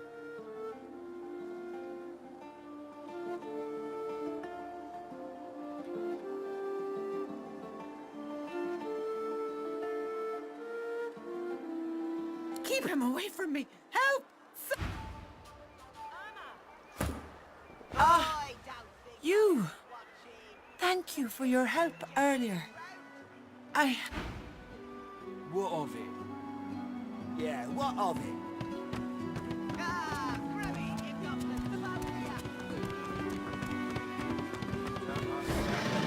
Come on, old man. I can't wait all day.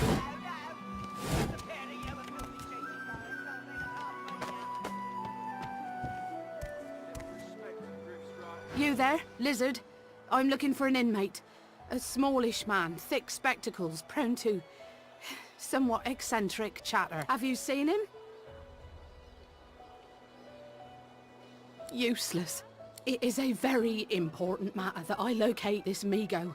Tell me...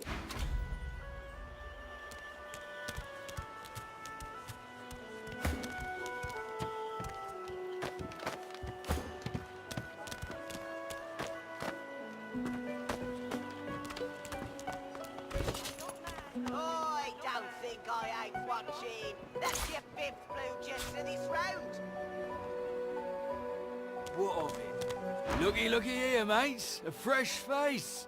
We love fresh faces, don't we? Oh, yes, we do. Why don't you join us in a round of cards? First hands on the house. Chuff to you, Chief. Here are your cards. You're up first. You glance at your hand. 2 purple monarchs. A hard hand to beat.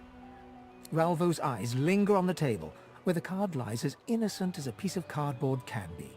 His gaze travels up your torso to meet your eyes. Now, where'd you get a thing like that, mate? Ralvo counts out the entirety of the table's pot without breaking eye contact. Go. Hope you're behaving yourself, Freshie. What is it, weirdo? Your coin's gathering in a cave to the east. Head there if you want to keep your face in one piece. We gotta stay alive. Huh? What you doing here? Didn't Griff already take one of them ears of yours? That's so? Oh, hey, you're right. Reckon the lizard I'm thinking of was got rid of last week. Probably for the best. Griff cut him real good.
nice, doesn't it?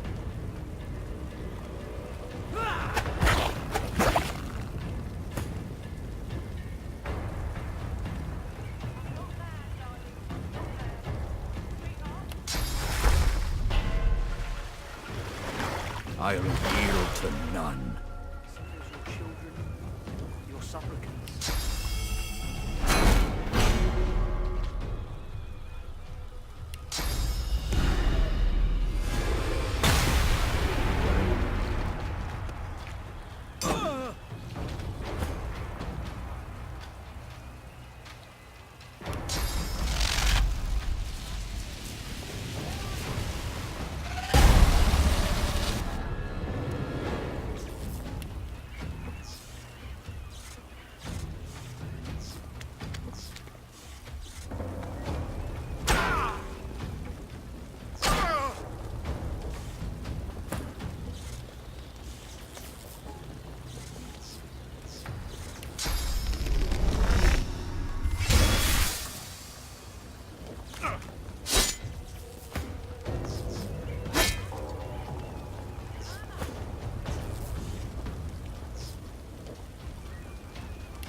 Greetings, child.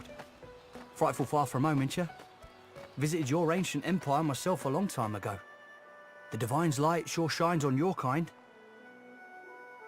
Aye. I know that all too well. I feel his absence within my very blood. I pray for his safe return. I pray for it all the time.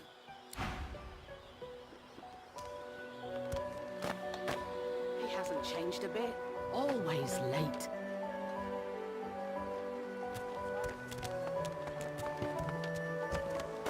Irma? Where are you, darling?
The child doesn't lift her head from her knees.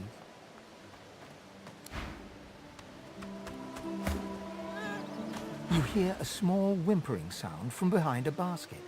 You peer behind it and find a small human. The child quiets and seems comforted by your presence.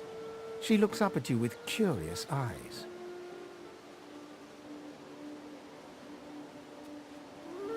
A wide grin cracks across the child's face through her tears, showing two big gaps where her front teeth should be. She laughs. Really? Yeah. Warrior Princess Coral. You're nice. You can have this. I found it outside, but I can't read it yet. That's next year, and then I'll learn it. The child wipes her eyes and, grinning, plunks herself down on the earthen ground. She starts tracing shapes, hearts, stuff.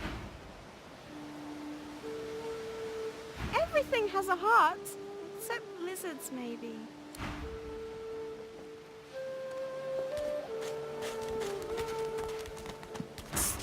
Go. Get out. You're not welcome here. Go, man-pig. She eyes you suspiciously. Please.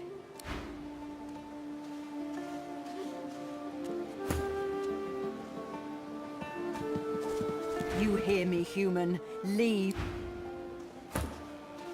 Psst. Fear alas.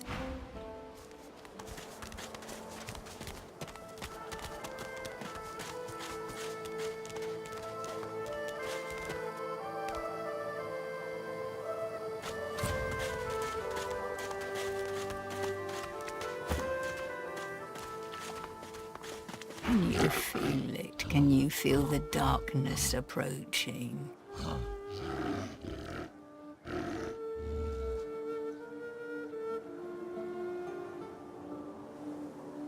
It is as if I'm being chilled from the inside out. I have become ice, frozen by an unimaginably black shadow. It threatens to consume me. It threatens to consume all. I fear I may be lost. Forgive me.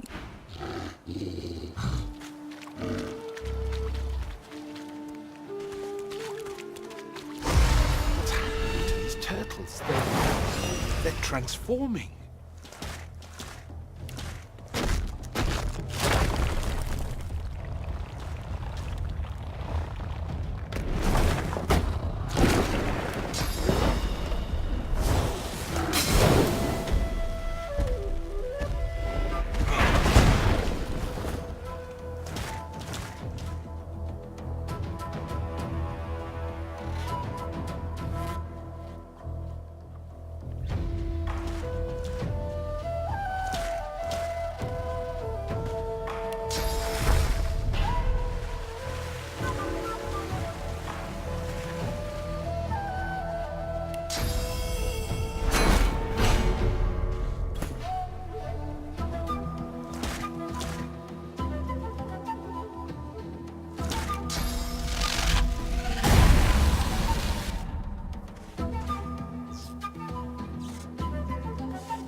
Swallowed too much seawater, by the looks of him. Foolish to attempt an escape by sea in these waters.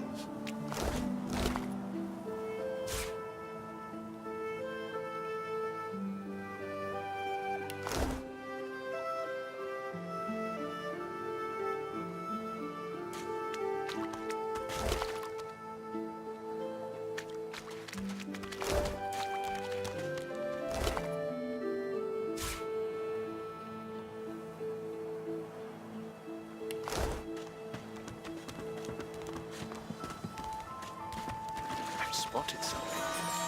Never hurts to get your claws dirty now and then.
I know you. Losa, the dark-eyed jokester you met aboard the ship, waves enthusiastically and dips into a mock elegant curtsy. Back then I was Madame Josephine Gribbles de Pube. And you were... you. Glad to see you made it. Nothing like a nice tentacle slap across the moor to set the tone for the week, eh? How'd you escape? Me too. Did you hear something? When you were in the water, I mean. I heard the same thing. Do you know what this means? Losa's voice catches in her throat. The joy drains from her face. Her eyes lose focus and her whole body goes rigid. She is stock still, waxy skinned, her eyes dark. Greyish-black veins run from her eyes down her cheeks. Her head snaps to you mechanically, and her eyes lock with yours, dark pupils dilated into great black voids. Light suddenly flashes back into her face. The grey veins drain to pinkish flesh, and her whole body relaxes. Anyway, what were we talking about? Ah, it's nothing really. It's just... I'm just a bit... well, a bit... hospitable?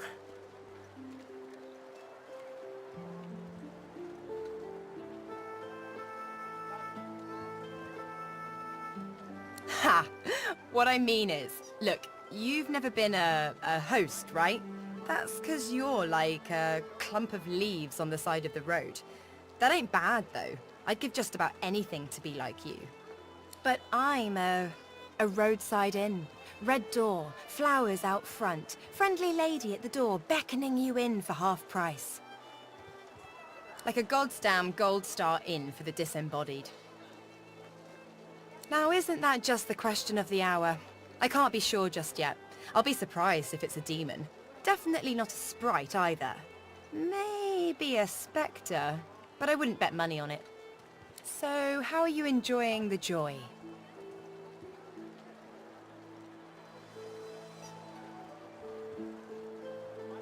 So true. And you can stay as long as your heart desires, free of charge. So, you want to check this place out together? Strength in numbers and all that. It does, right? Before we head out, I've got more than a few tricks up my sleeve. Lately, I've been into the enchanting arts, but I can... Sounds fine. Yeah? Hey, wait a sec. It looks like you have all the company you need. Till then.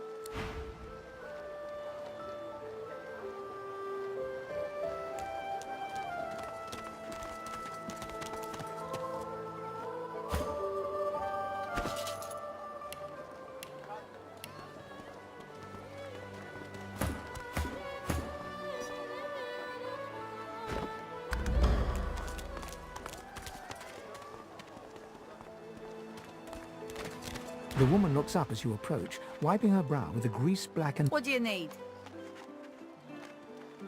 Huh, the hammer got you curious.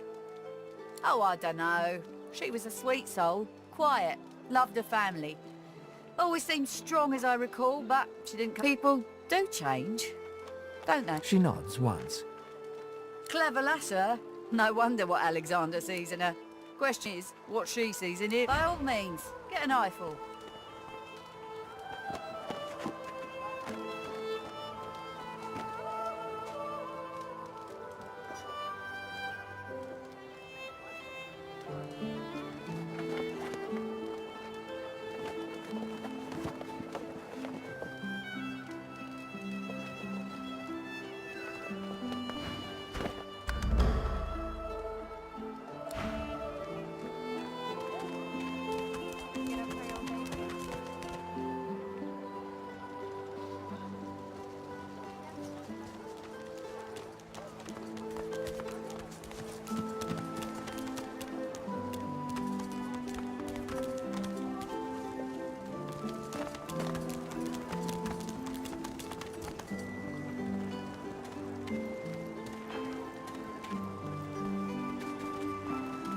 Ain't fit for beasts.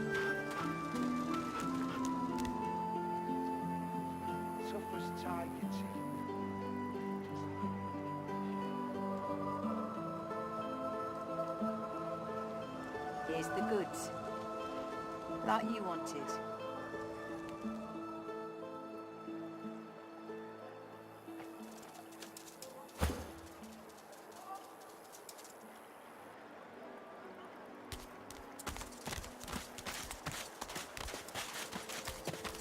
Say, do all lizards smell like oranges? Or is it just that crazy fellow with the pointy tail?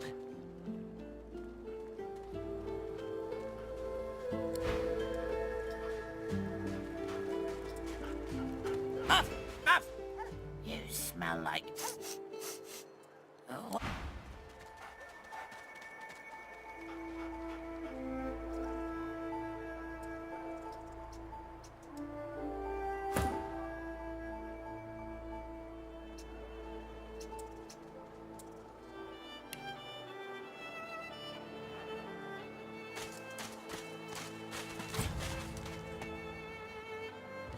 Amid the squalor of Fort she was among the sorcerers with whom you fought the Voidwoken down in the hold of the... Her eyes are focused on a lizard some distance away, and you get the distinct feeling he's an unfortunate man indeed to be trapped in her tiger-like gaze. No sooner have these words left your mouth than she turns about and grabs you in a stranglehold. You feel the tip of a long needle being pushed a little ways into your neck. You caught me off guard. No one catches me off guard. Who are you? No such thing as just another lizard. No such thing as a lizard that means no harm. A push, a pivot, and now you suddenly face her. The needle still all too deeply embedded in the side of your throat. Despite the precariousness of your situation, you notice a flaw in her diamond features. A curiously shaped scar on her left cheek. It's dawning on you, isn't it? Why I hate reptiles like you.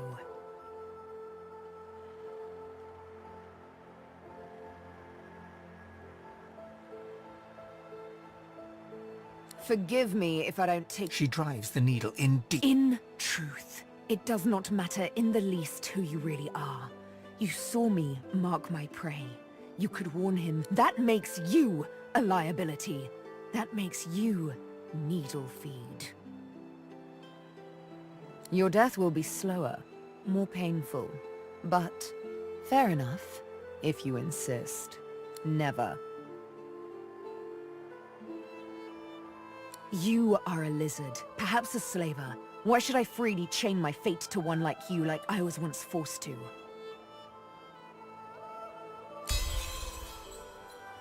I hate to say it, but you make sense, fork tongue. Oh, little needle mine, what should I do? Push or pull? The agony of choice. You know what? Today is a rather fine day. Sunshine and an easy breeze. Yes, I'll let you live. I'll even agree to travel with you provided we talk to another lizard. The one I've had my eye on. I'm not quite sure the weather will save him. With a casual flick of the wrist, she withdraws the needle from your neck and smiles, as if she just invited you to sit down for tea. Let's discuss our respective roles then, shall we? You, me, and Death will be playing many a round of hide and seek. So, what role would you like me to play? As a rogue, my speciality is stealth. The quick silence suits me fine. Then follow me. But wait, you seem to have quite a few followers.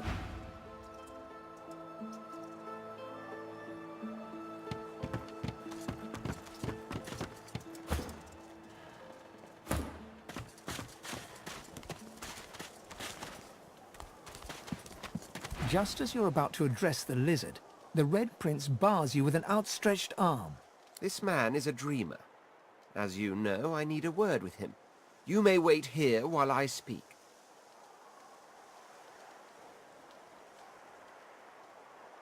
Permission indeed. He bids the dreamer stand up and pay attention, which he does in a grovelling and awkward manner. The dreamer then chews and swallows a handful of Drudene leaves before slipping into a trance-like state. He falls asleep. To your surprise, the Red Prince lies down and follows suit. After about half an hour, they wake up and begin to discuss what they saw in their dreams. The Red Prince pinches the bridge of his nose in apparent irritation before turning his back on the jabbering dreamer.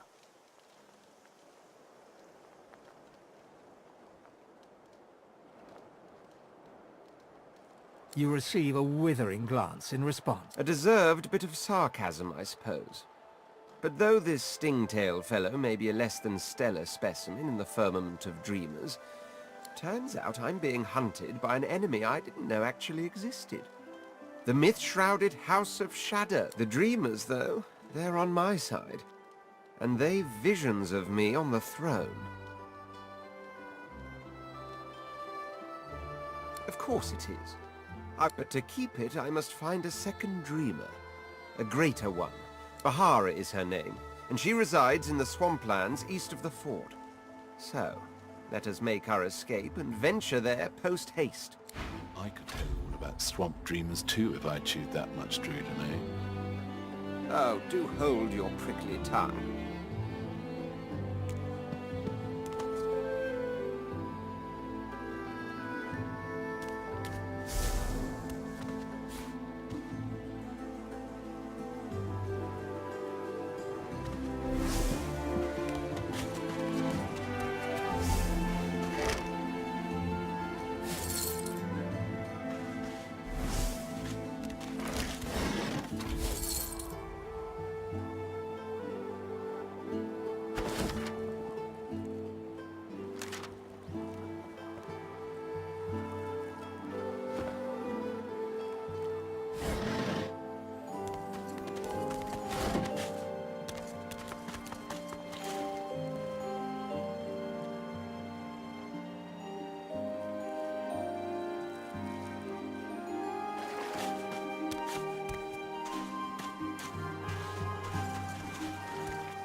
coin then.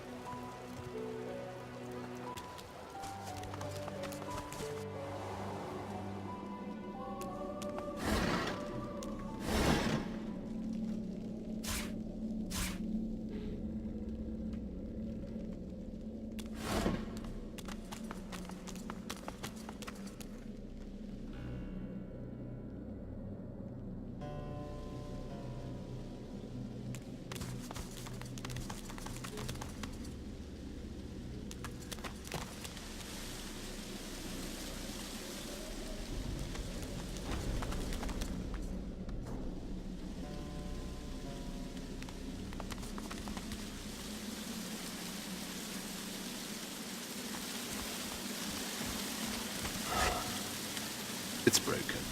You peer at the statue and recognize the face as that of the goddess Amadia. You read something about her once long ago. The droplet burns both hot and cold, and yet you feel no pain. You step towards the flow, desiring more, wanting...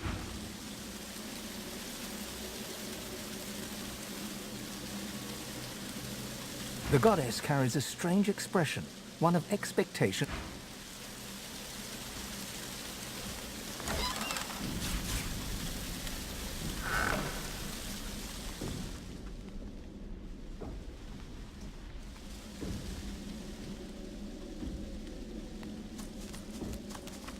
This won't be of any garbage.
The cat's eyes are clouded.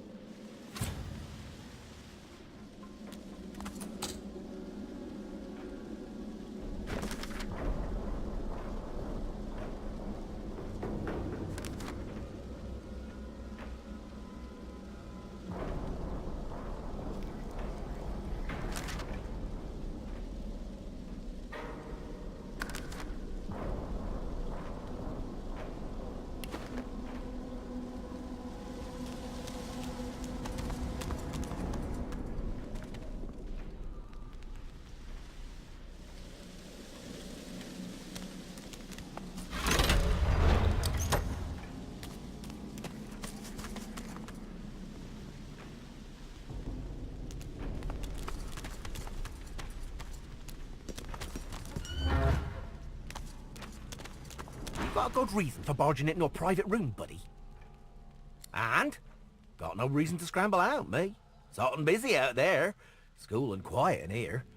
Or at least, it used to be. Ow? You must be mad. Head out one way, you're back in the joy among the rabble. Head out another, you're knee-deep in the hollow marshes. I'll take a nice, quiet cell any day of the week, and twice on Lucian's Day. Before you go, you haven't met a particular feller here, have you? Tall, black beard, intense way of looking at you. Punch up for metaphor? Wouldn't be surprised if you'd met him before. Fella gets around, believe you me.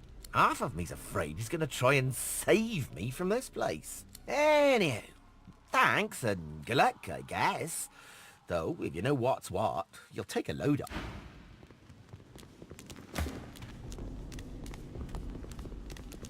Got a good reason for barging into a private room, buddy. Before you go, you haven't met a particular fella here, have you? Tall, black beard, intense way of looking at you. Punch up for metaphor? Good. Old Zillick much prefers lounging in the hole. Anyhow, thanks and...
Sorcerer! What do you think you're doing, prowling around inside the fort?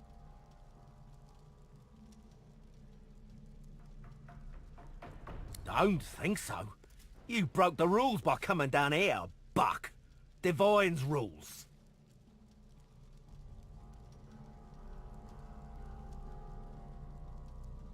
Sure you would, buck. He looks you up and down. Don't know if my hounds will make much of lizard meat. Even...